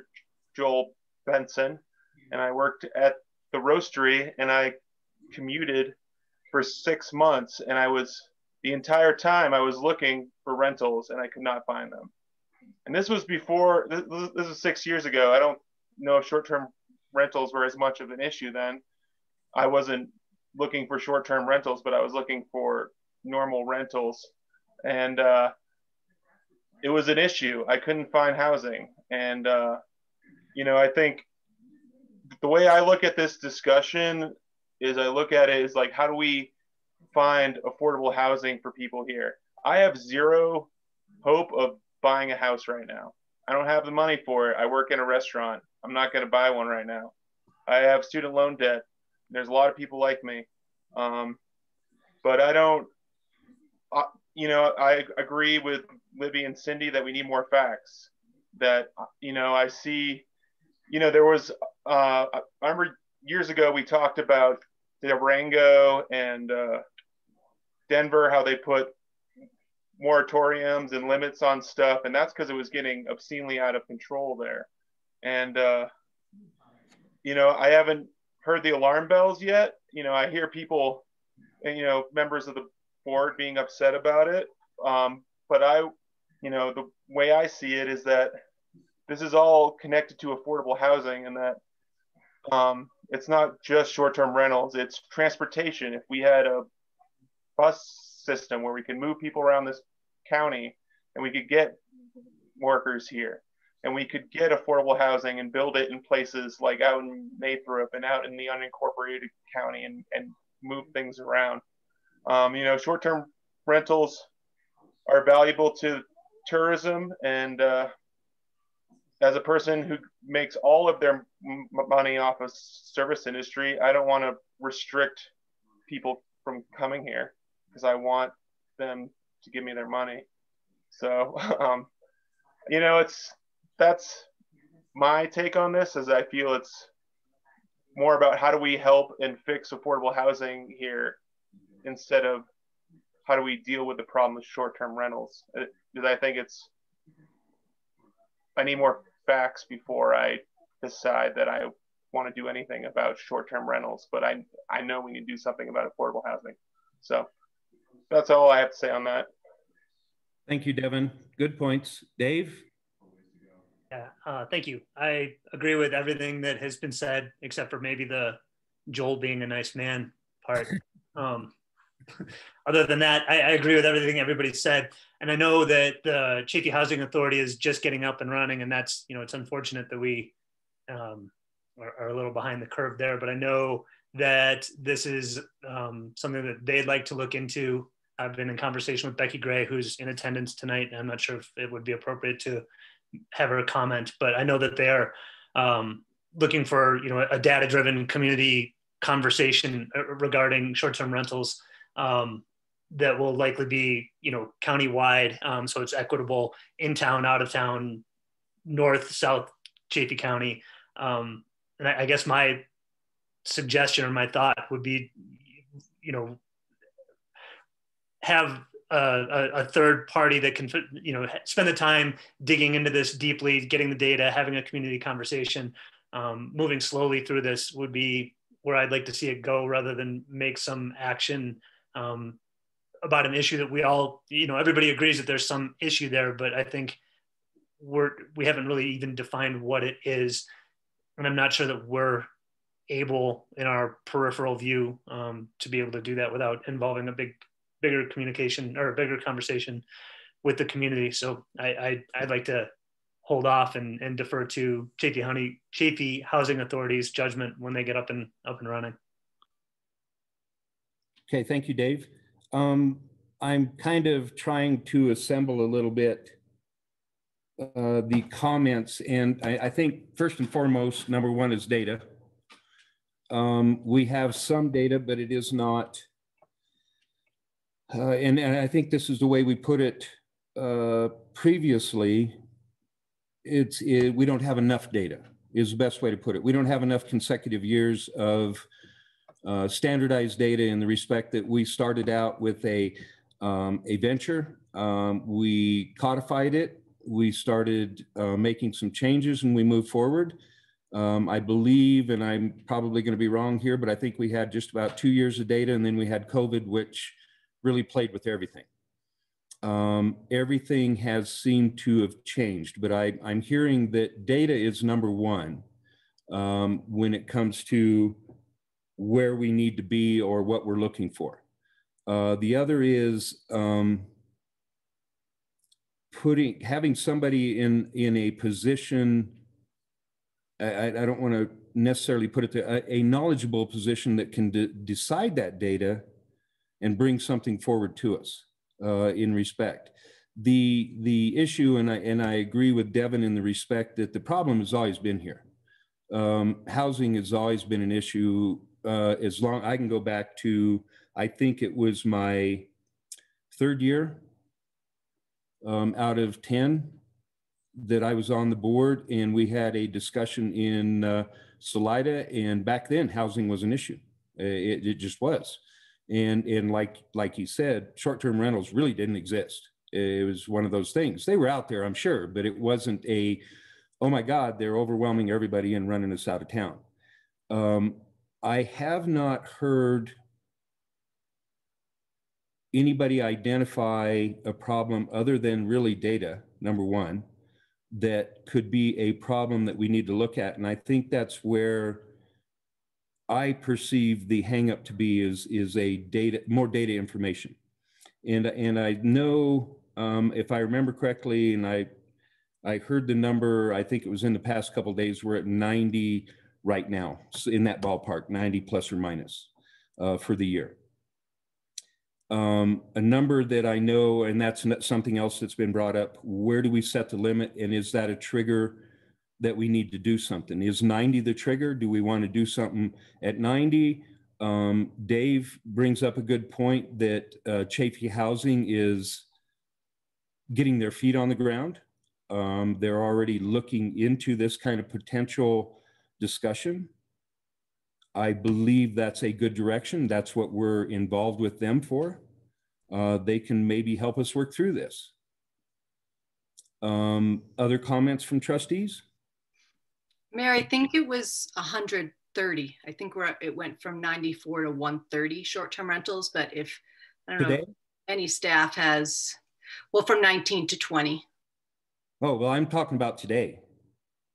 Yeah, we had 130 one point in time, but this year we're only, I believe, at 90. Am I correct, Philip? Somewhere around there, 90 plus? As of today, we're at 94 licensed for 2021. There have been 11 identified that are advertising that haven't renewed yet. That's a very typical pattern over the last 2 years, where it takes through the first quarter to get all the renewals to license. So we're in that low 100 number. The 129, 130 number for the total of 2020 is a total number licensed. That number at any time during the year will have a different number of actual operating STRs. So as the year goes on, it's a cumulative number, I guess is one way to say it. So we typically get, by this time of year, we're about 80, based on the last 2 years. And again, good points tonight on, we have limited data. So each year we're kind of learning the pattern, but we get about 86% of our total number through the first quarter based on the last 2 years, 2020, 2019. So yeah, I think it's fair to say we reached 129, 130 in 2020 as a total. We're sitting at low 100s right now of actually licensed, plus the ones that have been identified that are operating, that need to get licensed. Okay, thank you, Philip. And I think Libby brings a good point. And I don't think this is out of line. Maybe a regular, just a report. And I think we've been getting some of that, but maybe not on a quarterly basis. I think, Libby, is what you're maybe implying, obviously. A little more current and a little more up to date. Something like that.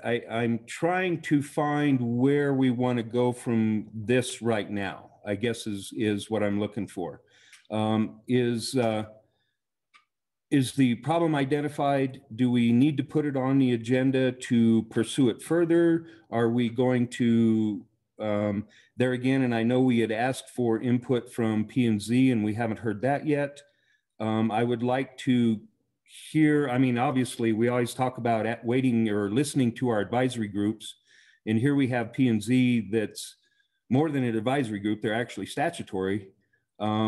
We're asking for their input, and I don't believe, Mark, we've had any comment back from P&Z. Is that correct? Correct. We have started the conversation with the Planning and Zoning Commission.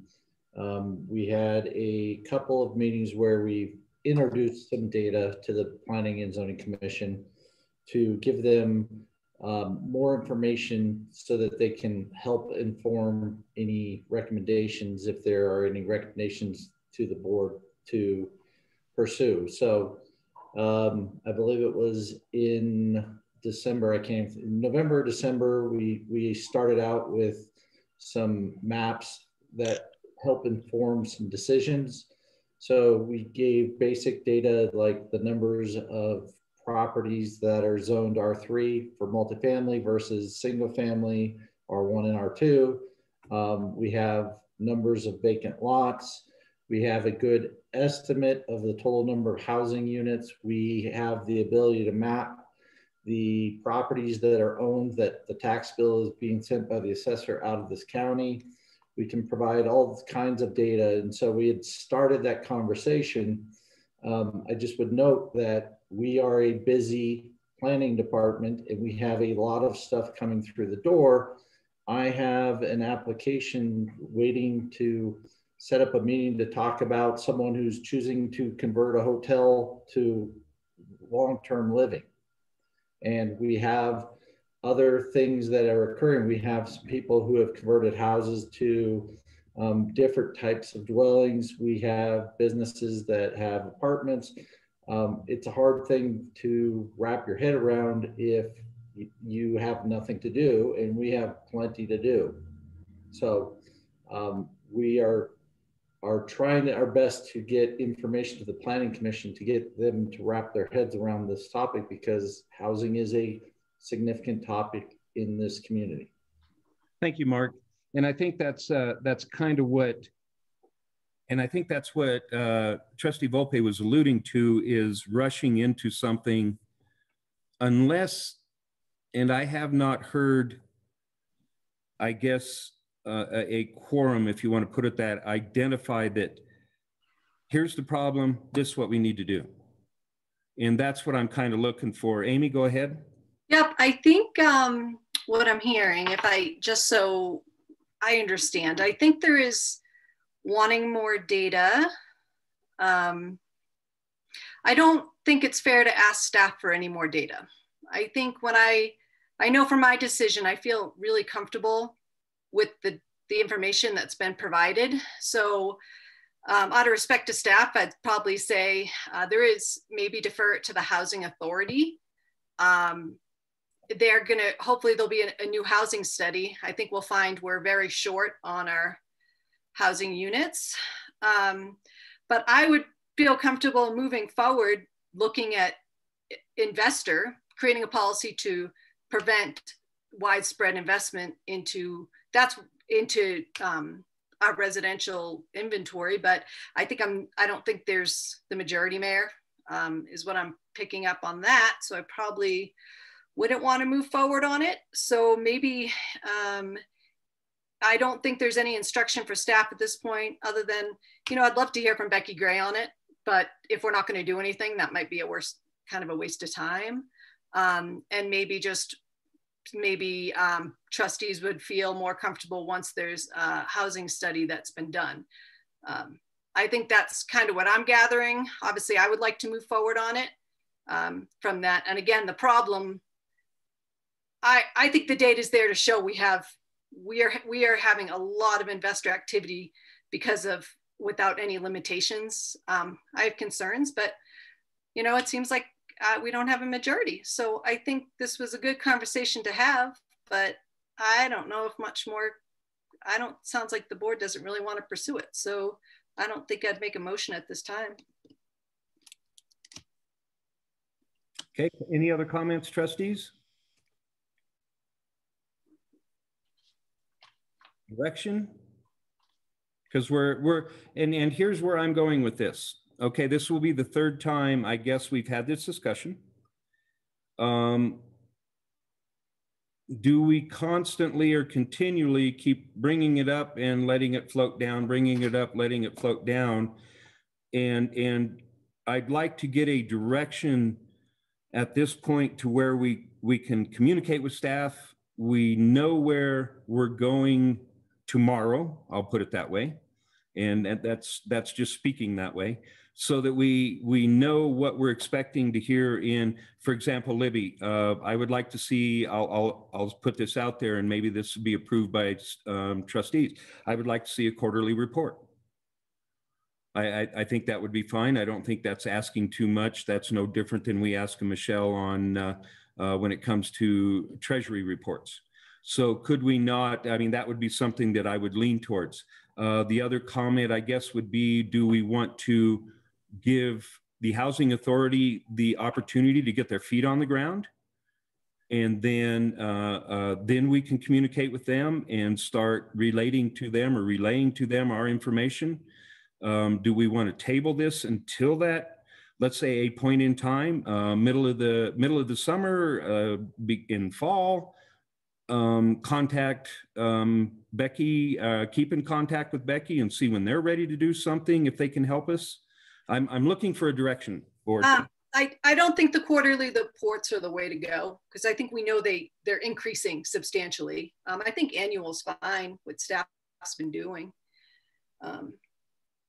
So I would say probably not very helpful. Our housing prices are increasing and will continue to increase. So I think. Libby, you have a comment? Yeah, we used to get quarterly reports from Grant on the short-term rentals. So I think he should just start giving us those reports again. Because I would like to, I'd like to be aware of the number of short-term rentals that we have. What's too much? Like, I think that's kind of what. That's not my question. I just want to know how many we have at a given time, because it's clear to me that it's not growing at the rate that we thought it might be growing. When you looked at 2019 versus 2020, it looked like it was growing at a 38% rate, which is huge. But yeah, can Philip help me? I'm having trouble getting my head around that one. I don't even know if it's worth it, but that's kind of what surprised me a bit. So I'd be open to hearing. Philip, you started to say something, Philip, go ahead. Yeah, I just wanted to reiterate, Grant has been providing the quarterly reports, but short-term rentals are mixed in with code enforcement. So a good idea from Paula, she just mentioned to me, if the board would like, it's not that much more work for staff. We could separate out a short-term rental report so that it's easy and clear to see. In terms of the numbers, again, what you see at the end of the year is a total amount of license issued for short-term rentals throughout the year. So this ebbs and flows. So we probably never had a time period in 2020 where we had 130 operating at the same time. Okay. It's a hard one to wrap your head around, and it kind of depends on the time of year. So right now we're at, let's say 105, 94 that are licensed, 11 that haven't licensed yet. Is that number going to go up? Probably before the summertime. But based on the trend we saw in 2020 and 2019, staff is not thinking it's going to go above 130 based on the limited time period of trends we have to look at. Because by this time of year, mid to late first quarter, is when we see, like I mentioned before, about 86% of the total number we expect to see through the year. So nothing in the data right now is showing staff that we're going to see a tremendous spike in 2021. With the caveat, it could, right? But I think if we saw numbers start to substantially rise, staff would bring it to you, for sure. Like we do on other things that are like, hey, water, or hey, fire department, things like that. We haven't seen that trend yet. So does that help explain the numbers a little bit more? Yep, I'm just trying to find what is the measurable for if it's so variable. Is it a percentage of structures at any point in time over a certain percent? I'm just trying to, it's hard that we don't know if short-term rentals or the permits are growing or not. I just went by, what measurable do we use then for staff to alert trustees, I guess? Maybe is it make sense to report it in permits then if it's not a true reflection of the percent of inventory? Do you know what I mean? Mm-hmm. Is there like another measurable you think, Philip, that maybe tell a better picture? Well, if you remember that May 2020 report that was put together, we did break down short-term rentals against our available housing units, and we broke that down by type and zoning and things like that. So that's one way to monitor it. And you can take a percentage of those housing types or residential unit types and kind of evaluate whether something is getting out of control. Now, nothing has been set by policy, so I don't have a really good answer for you to say what I would recommend, what that number should be. But yeah, if it was doubling or going up 30%, 50%, I think that would at least sound our bells to say something's looking different than we've seen the last couple of years. Do you think did you do what the percent of short-term rentals against housing inventory is? Did you run that? Because I think I got that wrong. Same with the 38%. Are we at 8%? As we sit right now so far in 2021? Gosh, okay, yep. 6.1%. Okay, and Slide has a cap at 3.5%, and they've satisfied it in residential areas. So we're at 6%, and right? Okay, so trustees, when do you think we should be, do you guys want, is there a certain percentage? Like would 10%, like should we be notified at a certain percent? Is that the way we should go? I think it sounds like. Just a minute, Dave. Joel, just a minute, Dave. I have a couple hands coming up. So Joel, you had something to make comment on? Well, I was just going to add to Philip about part of the difference between like 2019, 2020. Remember 2019, we were just at the gate of issuing permits for this.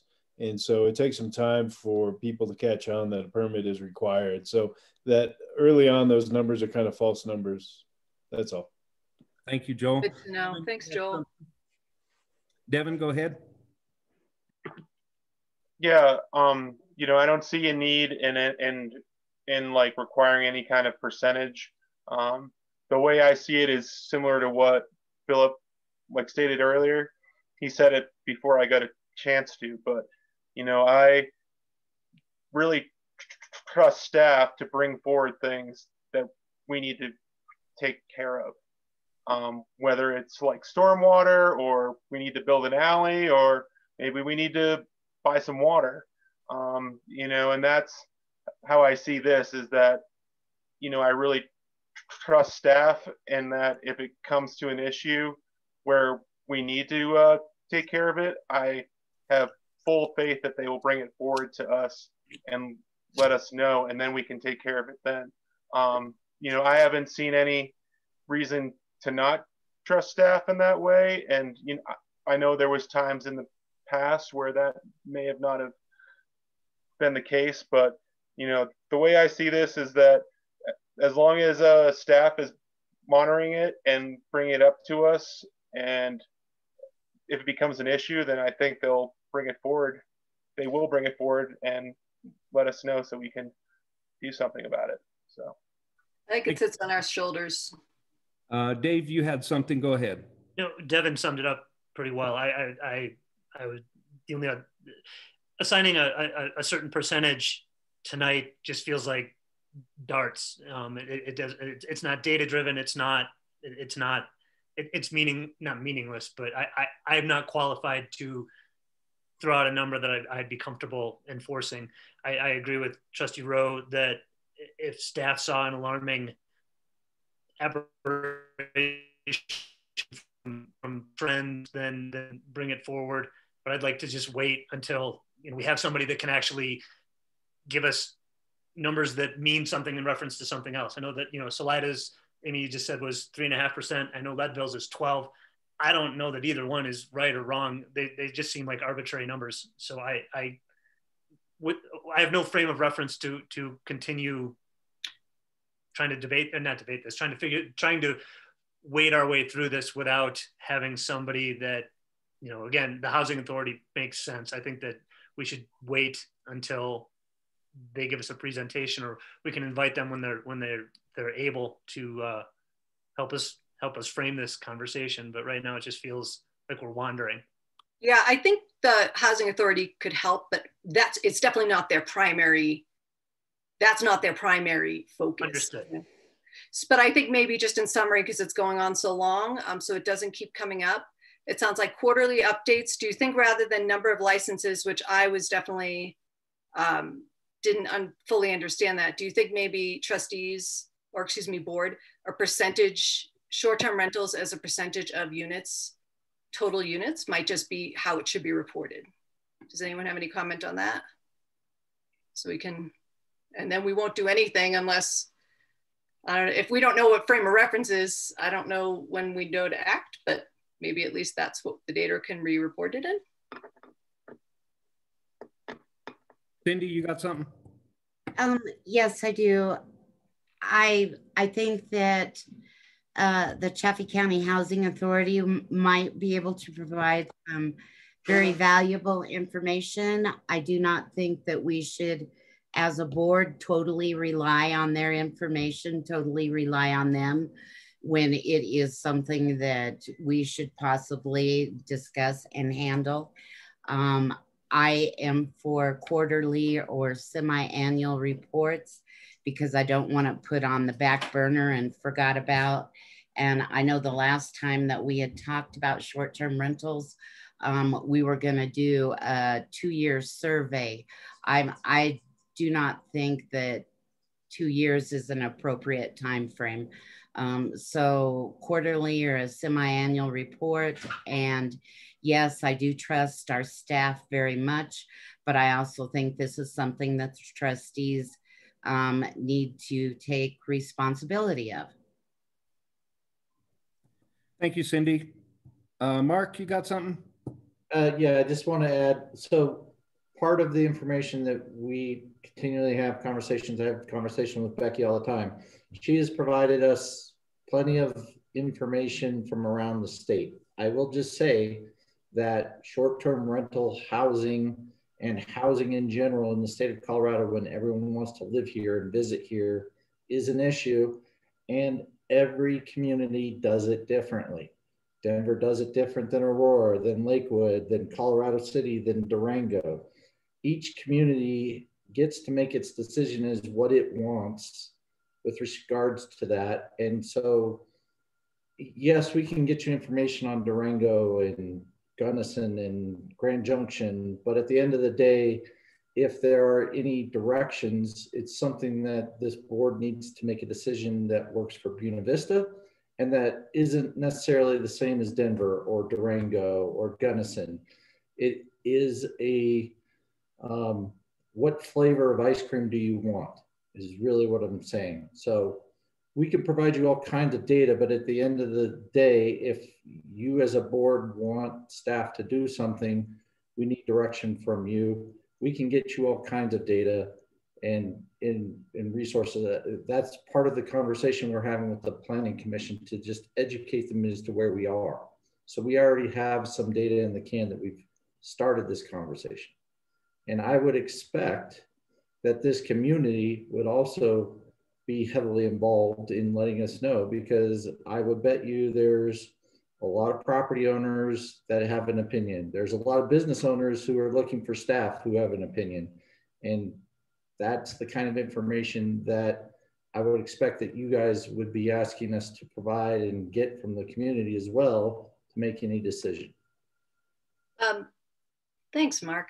That's a great point. I think maybe then the message in conclusion, just to kind of move off this topic. So at this point, the Board of Trustees will take no action in regulating short-term rentals. Is that do you think we should just go with the message? Is that kind of the finality of this discussion, so we can put it to I would, and I think you're in the right direction in that respect, Amy, that we could table this for further discussion, but we're in the information gathering system. In other words, we're going to get those quarterly reports, and what we are relying on, and thank you very much, we're relying on staff to help us. In other words, they're going to feed us the information. Staff will show us concerns or where its growth is in different areas. Otherwise, where do we get our information? I think it's us selecting what information we want, Mayor. I think that's kind of where we're a little stuck right now. But I think at this point we do need to, I hear what you're saying about moving past it. I think we just have to all be okay that there's no action taken on short-term rentals at this time, just monitoring. I need a direction. I can make the decision, but I'm not the board. I need the board to make a decision as to which direction we're going to go right now at this point in time. Cindy? We do have community members that want neighbors, not short-term rentals. I don't really care what Durango, Salida, Pueblo, I don't care what anybody else does. We're making decisions for Buena Vista. And so I don't know if it's worth their time to be gathering all the information on what other people do, because it has to fit our town. And I'm all for not giving staff too much stuff to do on this topic. I really like what Mark said about what the community wants. And that's what it boils down to, is what our community wants. And if this is tabled for a while, I'm okay with that. But it's like we need our public's opinion, because I have plenty of people give me their opinion on short-term rentals. I agree. I don't know where the proper community forum to have a conversation would be. And that's why, you know, I'm not sure the Chaffey County or Chaffey Housing Authority is the right entity, but when I was using their name, I was hoping that, yeah, somewhere to have filter some community input. We all receive individual complaints, but a community forum to dig into it, I think it would be appropriate. And where that is and when that is, I don't know. Well, it's not at the Housing Authority for short-term rentals. We're gonna, I mean, they'll provide some insight, but it's here. But I gotta we're talking in circles. I think if someone wants to table it, I recommend someone makes a motion to table it. I'd like to move forward on policy, but I know it will get shot down, so. I make a motion, we table it. We have a motion on the floor. Second. Second, Volpe. Further discussion? Roll call vote, please.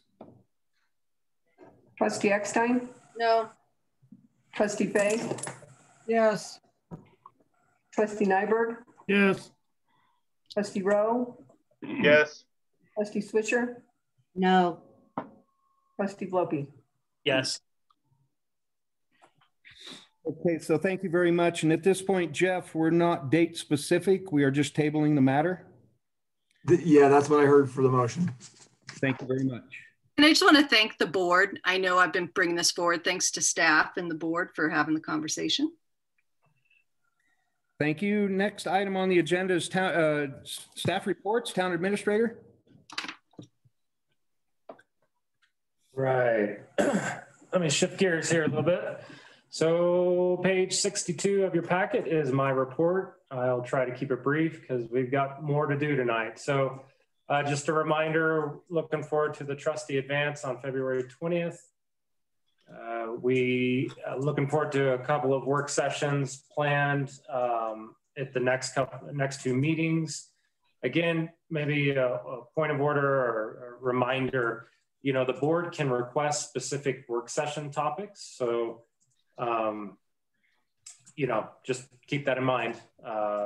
We're happy to organize work sessions at the board's request. A lot of times the staff is looking at ways to keep the board up to date on relevant topics that are coming from advisory boards or other departments. So if you're wondering why or how some of these come about, that's how. Mentioned at the beginning of the meeting, things are moving forward in a positive manner for our land and water purchase. So things are progressing there. If you remember from a couple of meetings ago, we introduced the East Main Street Town Property Master Planning effort with our CU Denver graduate students. Looking forward to site visit this month with them. Joel's done a great job helping get them information. Just wanted to point out there that we're really having them utilize our planning documents as well as staff input for that. So they are targeting an early May presentation back to the board. So looking forward to that. Street lighting plan, thank you all again for, taking a look at random street lights, test lights that we've put out there in partnership with Sangre de Cristo. We're still trying to push this ahead towards creating an actual project out of it. It does kind of ebb and flow. Sometimes we think we've got a clear path to a simple project, and then other components come in to potentially look at. And right now in our latest discussion, really looking at our town code and potential updates to that. So we're still working with them to see if we can get a project plan or proposal to be ready for the 2022 budget for you all to consider.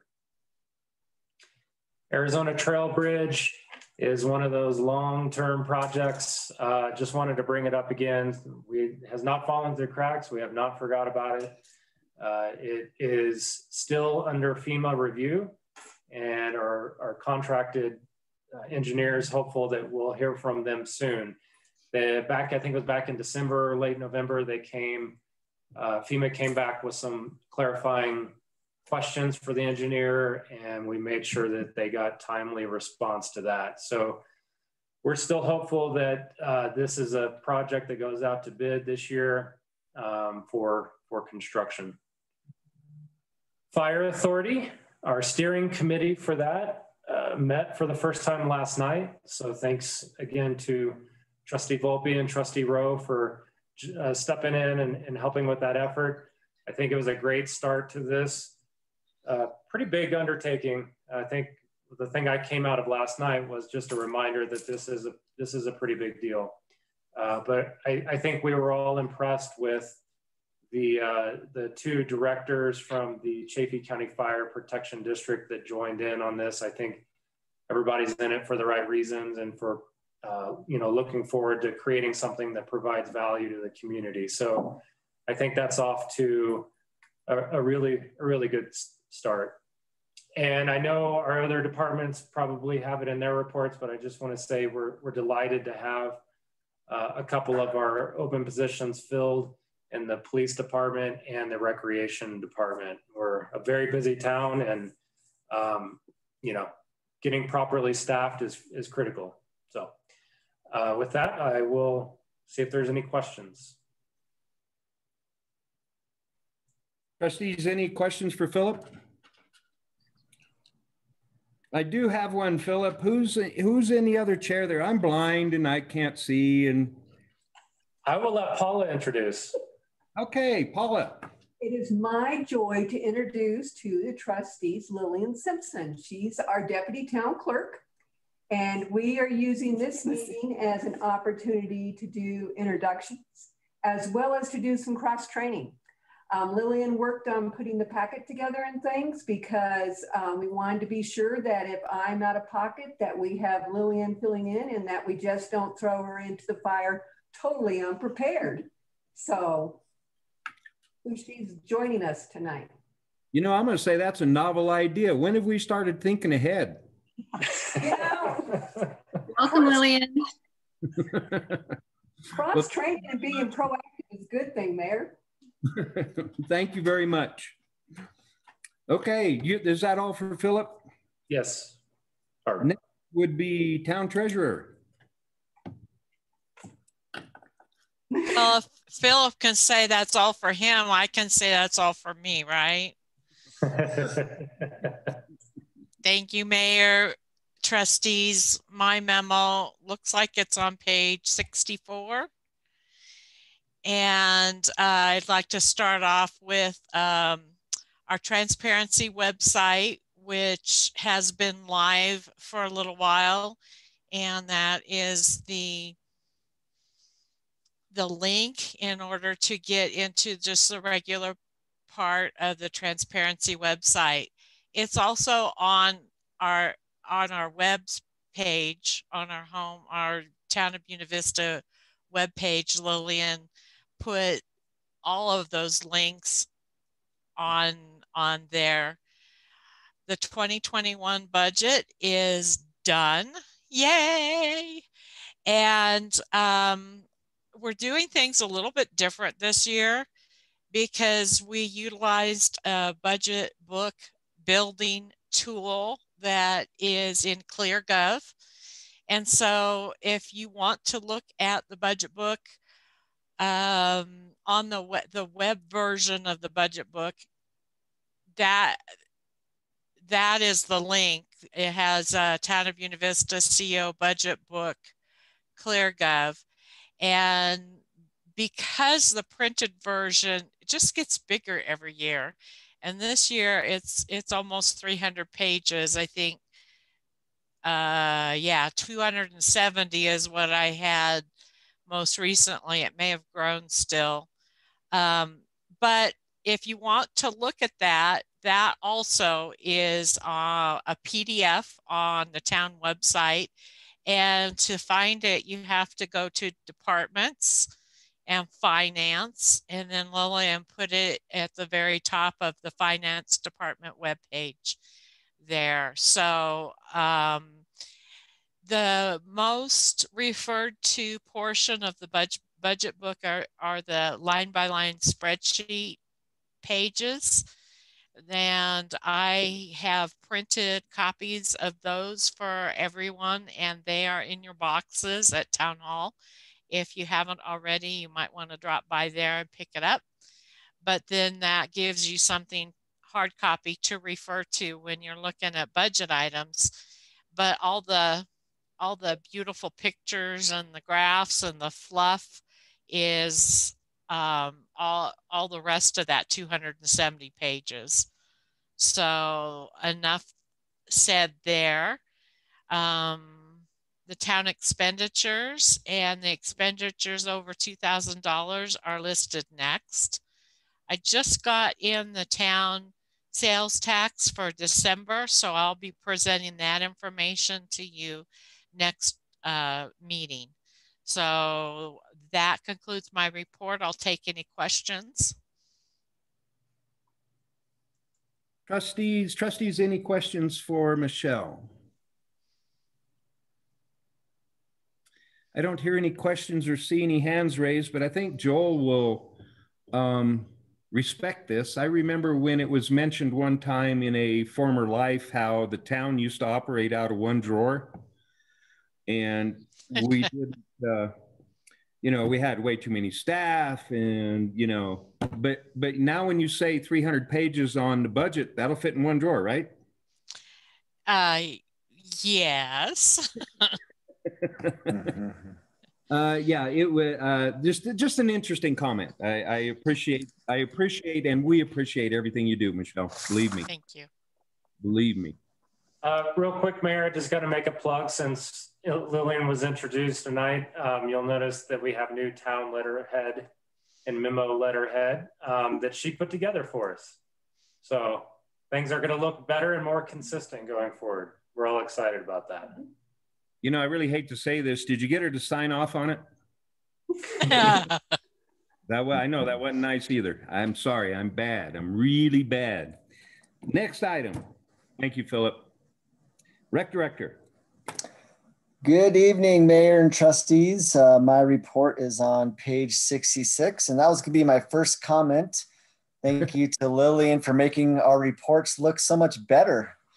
Very professional. So we appreciate all the help there. And thanks to Michelle for all the hard work on the budget and the budget books. We really appreciate everyone's help there too as well. So I'm going to break mine down into 3 different categories, starting with programming. So it's funny, we turn in our reports on Thursdays and sometimes things change with the state of Colorado. We were working under the orange level of the dial, and then Chaffey County announced on Friday that we were shifting back to yellow. So we had made a bunch of plans last week on how to offer our programming with strict limitations, but we had an agreement with the Colorado Department of Public Health to do some smaller numbers, but now we can open it up a little bit more. So we're back to about 24 people inside of gyms. With that, we'll be able to provide some traditional programming like adult soccer and adult volleyball and youth basketball. So we're excited about that. They'll start to be announced next week.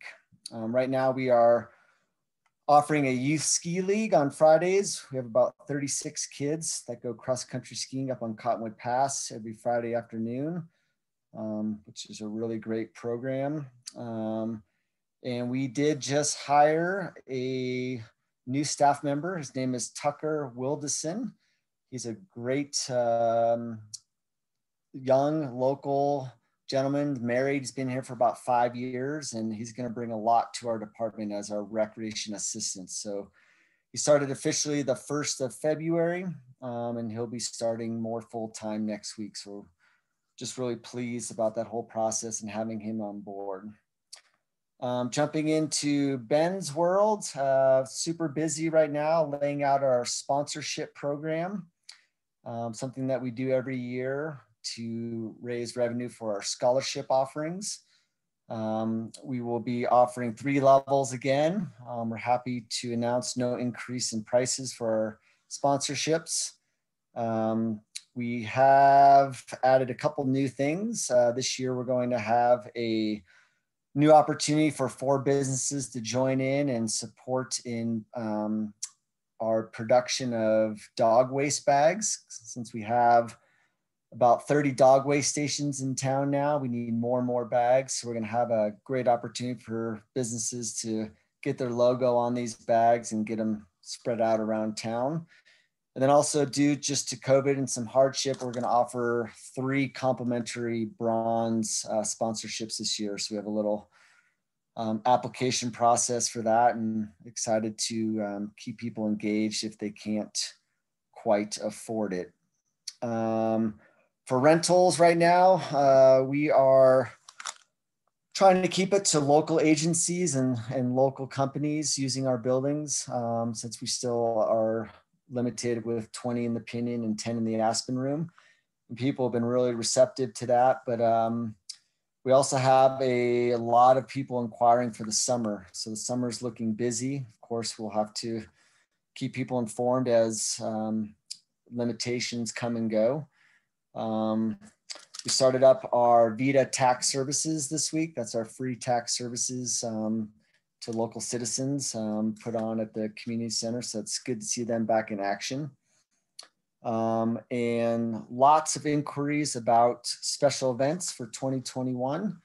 A lot of people returning, redoing their applications, and a lot of new people asking about what they can do and can't do in BV. So in preparedness for that, we have a new letter that we're having people read and acknowledge and sign that reminds them that there are restrictions and that they might change, but they might not. So we're touching base with people 35 to 45 days out in advance of their events, just to make sure that their applications fit within the logic of the abilities through Chaffey County Public Health. Let's see here. We have just a list of special events that are coming back that are highlighted in our report, and some that have made cancellations, but most people are sticking to their plans. From my end, I've been working a lot on grant applications. At my last report, we talked to the board about our CPW non-motorized trails grant to redo the decking on the Whipple Bridge and to redo the first portion of the Whipple Trail. We made it to the final rounds and got face-to-face interview with the board. We did not get funding for that, which was a disappointment. We are looking at other options for funding, but we still will be able to redo the Whipple Bridge because we have some resources set aside for that and a local company that can help produce the boards to get that done.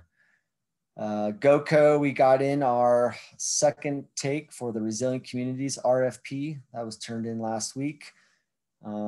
We feel like it's a very competitive and well-written RFP focusing on new and existing improvements for trails. So completing the Walton Loop around the disc golf course, putting in tater tots, which would be a fun little single track loop through the disc golf course, and then revamping our rock and roll trail that gives access for people with disabilities and all abilities from the Whipple Bridge up to the fishing areas above our first feature. So we'll find out about that mid-March. Excited about the opportunity to reapply, and we'll see how it goes.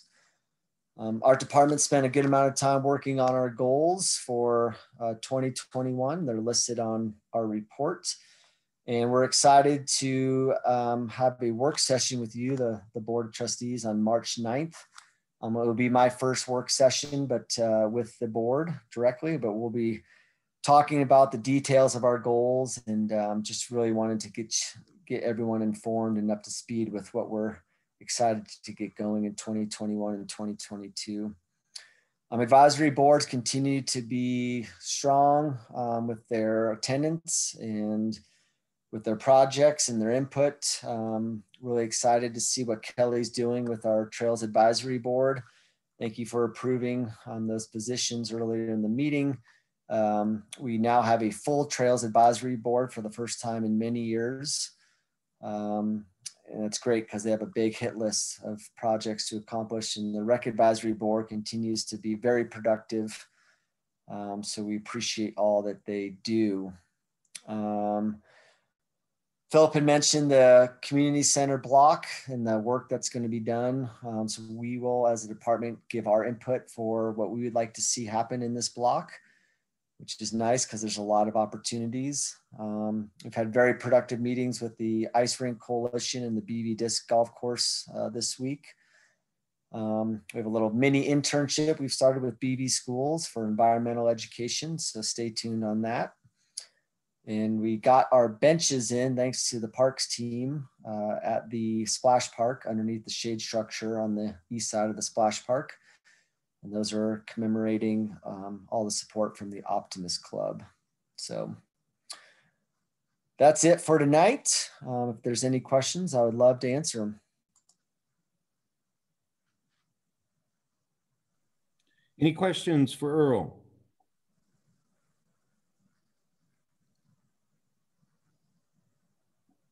I see none. Earl, thank you very much. You guys are all here. Take care. Next is Public Works. Thanks, Mayor. Thanks, trustees. I don't like going after Earl. Paula, it's not fair. I just have bullet points and unaccounted water losses. I'll get to it though.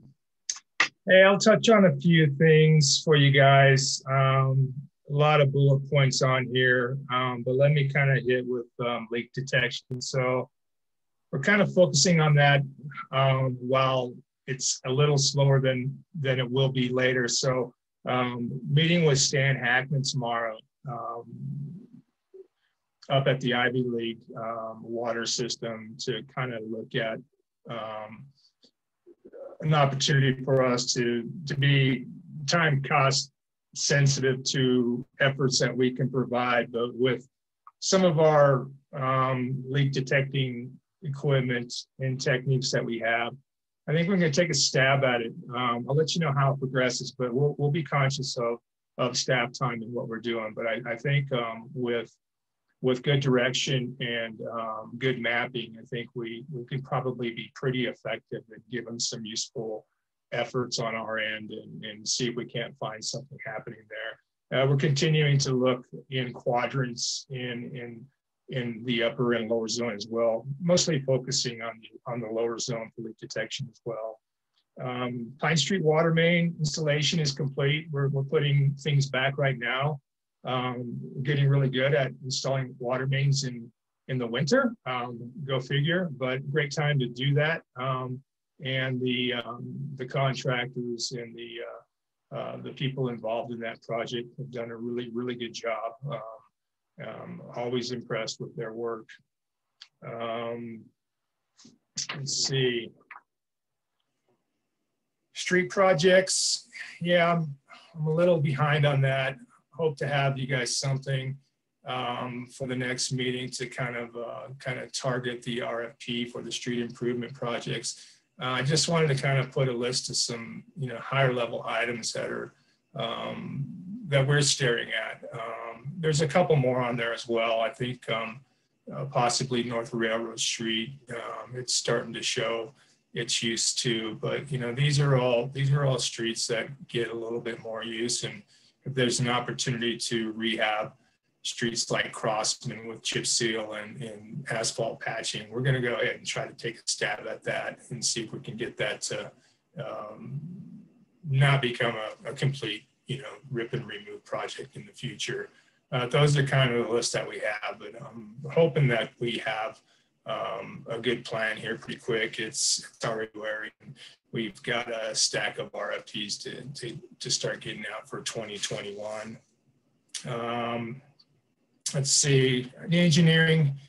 Yeah, we're still grinding it out. These are still long-term projects, the standards and specs, meeting with RG's team and Al Smith on Fridays. We've got through a pretty big chapter with a lot of meat on bone, primarily water standards and specs. There was a lot to do there, a lot of work that needed to get done there. And we're just about wrapped up with that. So working on details. That's going to help us out for projects like Block 21 alleys. So we'll have some standards designed for that. How are we going to build it? This is what it's going to look like. Kind of doing a lot of this stuff without great references. So when developers come to BB and ask us, how they should build it, we'll be able to give them, a document and show them this is what things should look like. That's the plan. The water treatment plant expansion project, RFQ status. So really, really excited about that. We've had multiple site visits with interested engineering firms. I've had the privilege to meet and interact with some amazing people. We are on schedule. We have met a deadline for questions last Friday, and we had quite a few responses and questions come out our way. We provided that information back to everybody today. And yeah, if one more thanks to Lillian, appreciate all your help with getting everything on the website and posting that. So as well as the letterhead. So thanks for all that stuff. Yeah, so the proposals are due for the project February 16th. Al and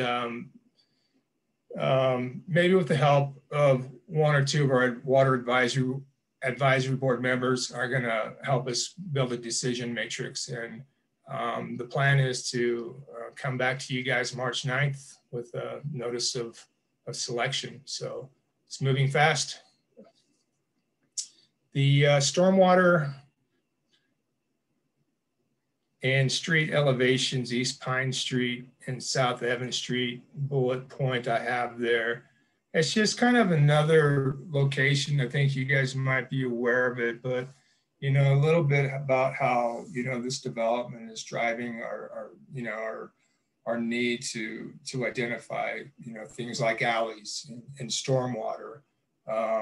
It's a good opportunity for us to get things done right, but it's also a little bit of a log jam when it comes to people that might be wanting to get, you know, a shovel in the ground sooner than, you know, than we're ready for. But we need to identify our needs and remove the vulnerabilities and get our street elevations correct and get our stormwater correct. So I bring it up because there's probably a good strong chance that that might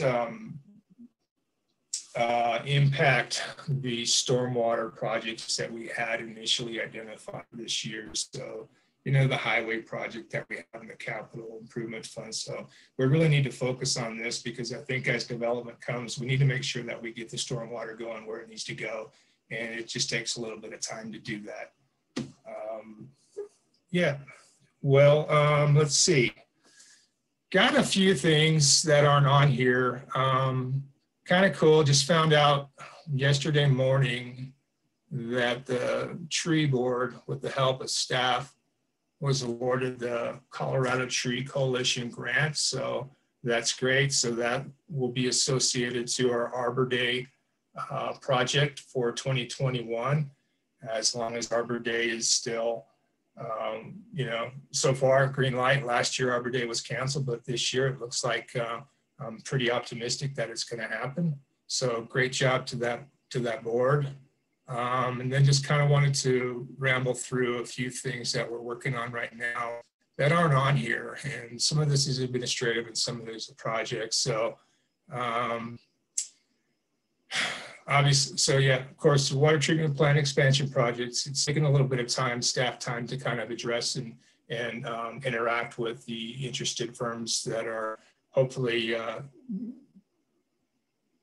going to be sending us some proposals for the project. We're updating the SFE spreadsheet, so we're adding the new accounts and doing the accounting for, you know, what were vacant lots that might be active accounts now. We'll be working on some of the language to identify, let's just say, lots within the town's platted streets, you know, crossings, addition like that. And it just takes a little bit of time to do that. We're still working on well 4 with Right Water Engineering, kind of a feasibility preliminary engineering project, and getting ready to get back with CDOT with the traffic control plan and provide our town insurance for the CDOT sidewalk highway project that's going on. Hopefully we can get something going next month, maybe be doing sidewalks in April. That's weather allows. And then just really just trying to do some housekeeping at Public Works, cleaning up the yard, get organized, and wrapping up our inventory for our departments, primarily for water. Michelle needs that stuff more for water. But I'll stop there.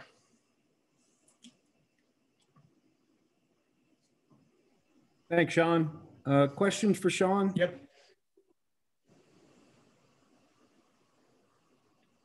Very good, Sean. Thank you very much. You're busy also. Looks like Jack's up. Good evening, Mr. Mayor, trustees. My report can be found on page 72. Before I get into it, I just want to, Michelle, great timing to produce the budget book and those spreadsheets. We have an air advisory board next Tuesday, and they've been chomping at the bit to find out. So we're going to give them the sheets that you printed off, plus we'll show them how to navigate into the ClearGov. So it's great timing. Also, thank you again. You can see in the next item, we're getting ready to roll over to aviation fuel, our new contract. But prior to that, we want to learn how to use Tyler. And Michelle let us utilize Lisa to train us on that. So that's going to be our invoicing system. And we're really anticipating that this will marry up with the new pointed system with the AvFuel. And we're looking forward to that. So the rollout is on track. We're getting we expect the new truck in the next couple of weeks. We'll get it calibrated, and then the old truck, I've already contacted them. We'll refurbish that and send it back to World Fuel. We've already started some training with the Aviation Fuel Corporation. So everything is moving for a start date of 1 March. That's our goal, to make sure we're up and running with all that. Operation-wise, Boeing they came in the new year, and they've been invoiced. The folks that were with us with another Apache, they've been invoiced and we've been paid. So that's pretty exciting. So that's been paid, and I don't expect we'll have any problem with Boeing getting us invoiced and paid as well. And you can see on the operation wise, January was a bit more operation, more aircraft, and that reflects because we had the Boeing team here in the early part of the year testing. So we did pretty good. Return. I don't know if anybody's seen our Facebook. So lately we've got a lot of snowstorms. We've been plowing about 14 days since we got snows, but you'll see that one where it's just a big blizzard.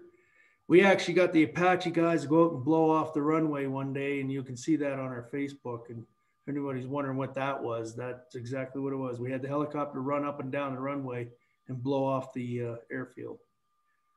That's about all I have. If you have any questions. Any questions for Jack? Things are Jack, could I borrow Apaches? Oh, say again? I was wondering if I could borrow the Apaches on the streets. yeah, you could either blow it out, or they can just shoot out the snowbanks. That's what they do. Boy, that would raise some questions, wouldn't it? I think we ought to try. Just curiosity. Okay, thank you very much, Jack. Trustee staff interaction. Dean, I'm going to start with you. Thank you, Mayor. Hey, everybody. Hopefully you can hear me all right. I'll just go through my report here real quickly. As Philip mentioned, we hired a new part-time administrative assistant. Her name's Melissa Goodwin. A lot of you might already know her. Big thank you to Chief Green and Jana for helping out with our interviewing process. And also Mike Hammond, who's spending a lot of time at the PD, getting her set up with her office space and computer and everything. If you haven't met her, feel free to stop by the PD anytime and meet her. And also I have it on authority from Pat that I make a pretty good pot of coffee. So stop by and have some coffee with us one of these days. On January 13th, we had an 11-year-old go missing. And it turned out to be kind of a big process to locate this young man. And fortunately, we found him within about an hour, which was a real positive outcome. But it kind of highlighted some things with a operation of that size where we activated our incident command post, and we had the operations center at the police department. And it gets so crowded in there on something like that where you could almost barely turn around without bumping into somebody. Grant was able to help us out because he's mobile with a vehicle and he has a radio. He stopped in at command post and really helped take some of the burden from that off of investigator Amber Lee, who was running the radios and everything. And Mark also stopped by and got us some big maps. So the important thing there is, we obviously have access to maps and things on computers, but when you're doing a big search operation like that, it's nice to have a big one you can put on the wall so we can start marking off search areas and things like that. So that was really helpful. And I just think it points to considerations for bigger buildings for police and fire.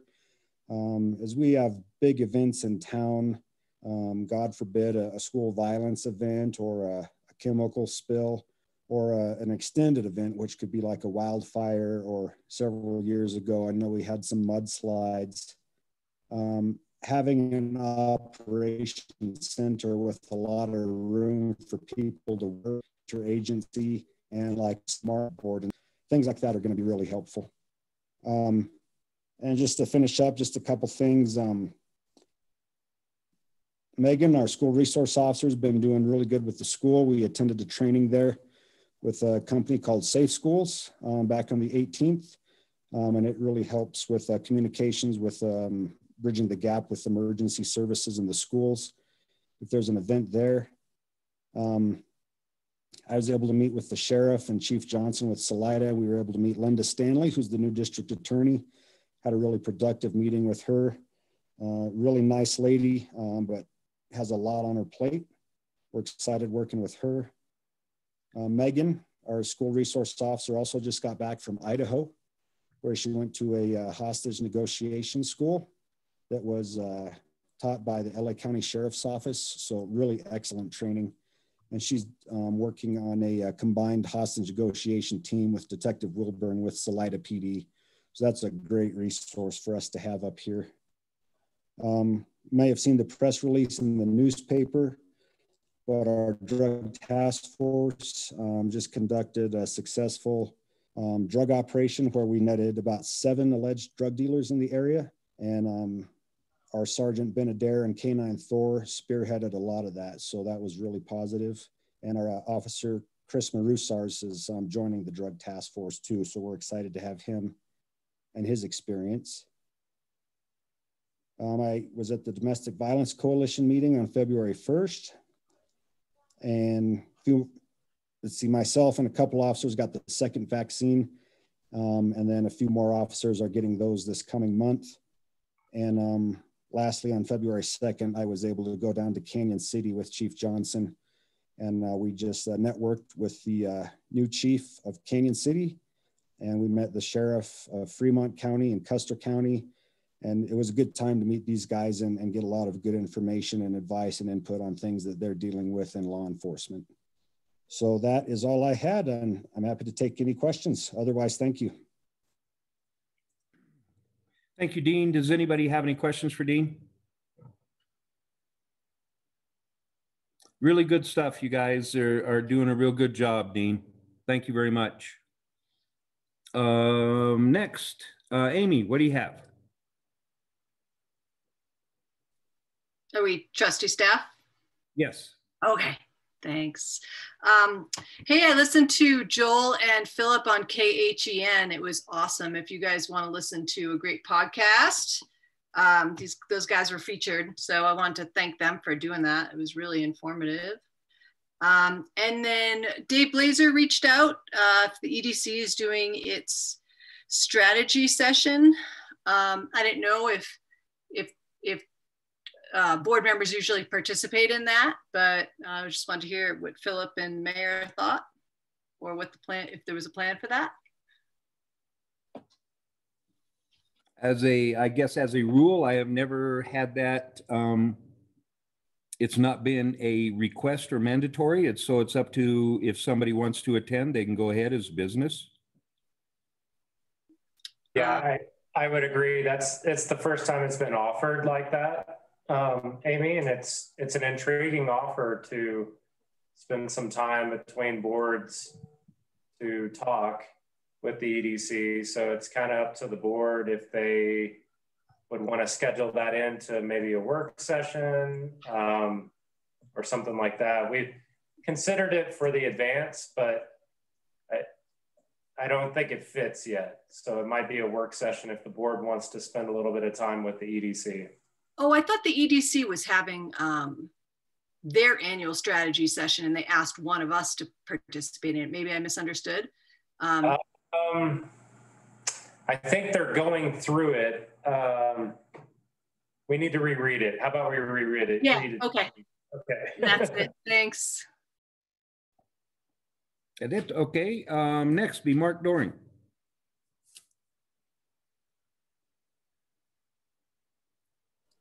Nothing for me. Thank you, Mark. Dave Volpe. There is nothing for me either. Thank you. Thank you. Norm, do you have anything for us? Nope. Hey, Michelle, anything else? No, I'm good. Thank you. Joel, do you have anything you want to enlighten us on early? Nothing at all. Thank you. Thank you. Libby? Couple new things are starting up. One is I'm working to help review the grant applications from our nonprofit organizations and those from Salida as well through the Community Foundation. And then tax preparation. So those are Tuesday and Thursday afternoons at the community center if you hear of people who need help with their taxes, particularly elderly or low income. Thank you, Libby. Cindy, do you have anything? Don't have anything. Thank you. Thank you. Devin? I'm all good. Thank you. Righty. Earl? I'm all set. Thanks. Thank you. Sean, anything else?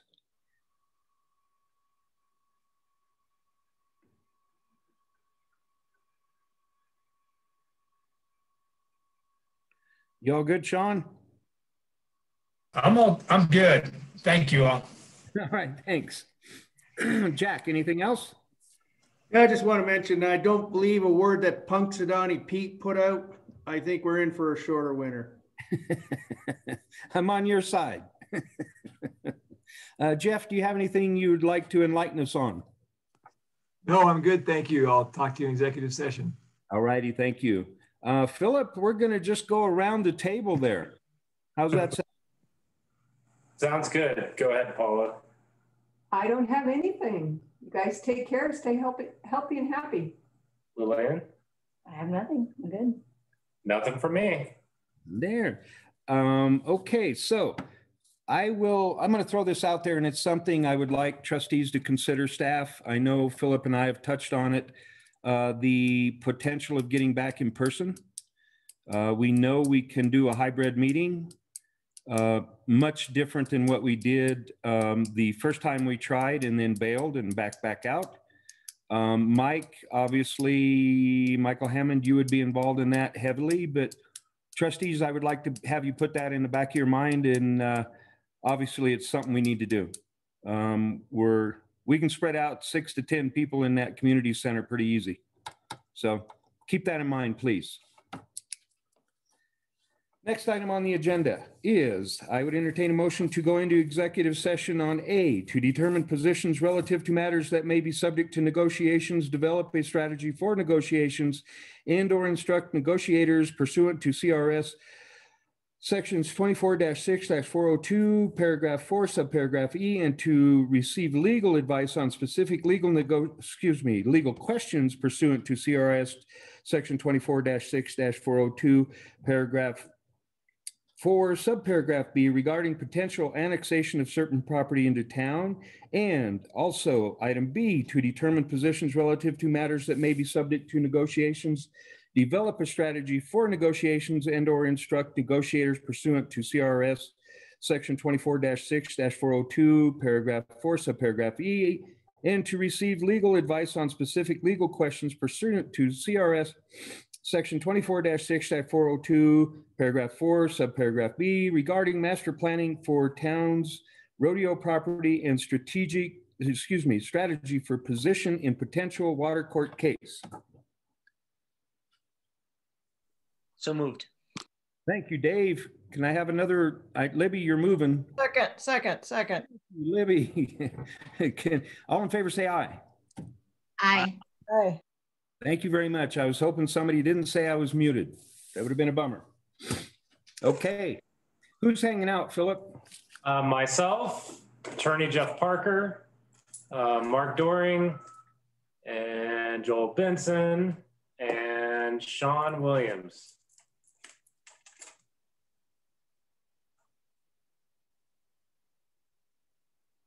Nighty night, everyone. Hi, Michelle. Bye.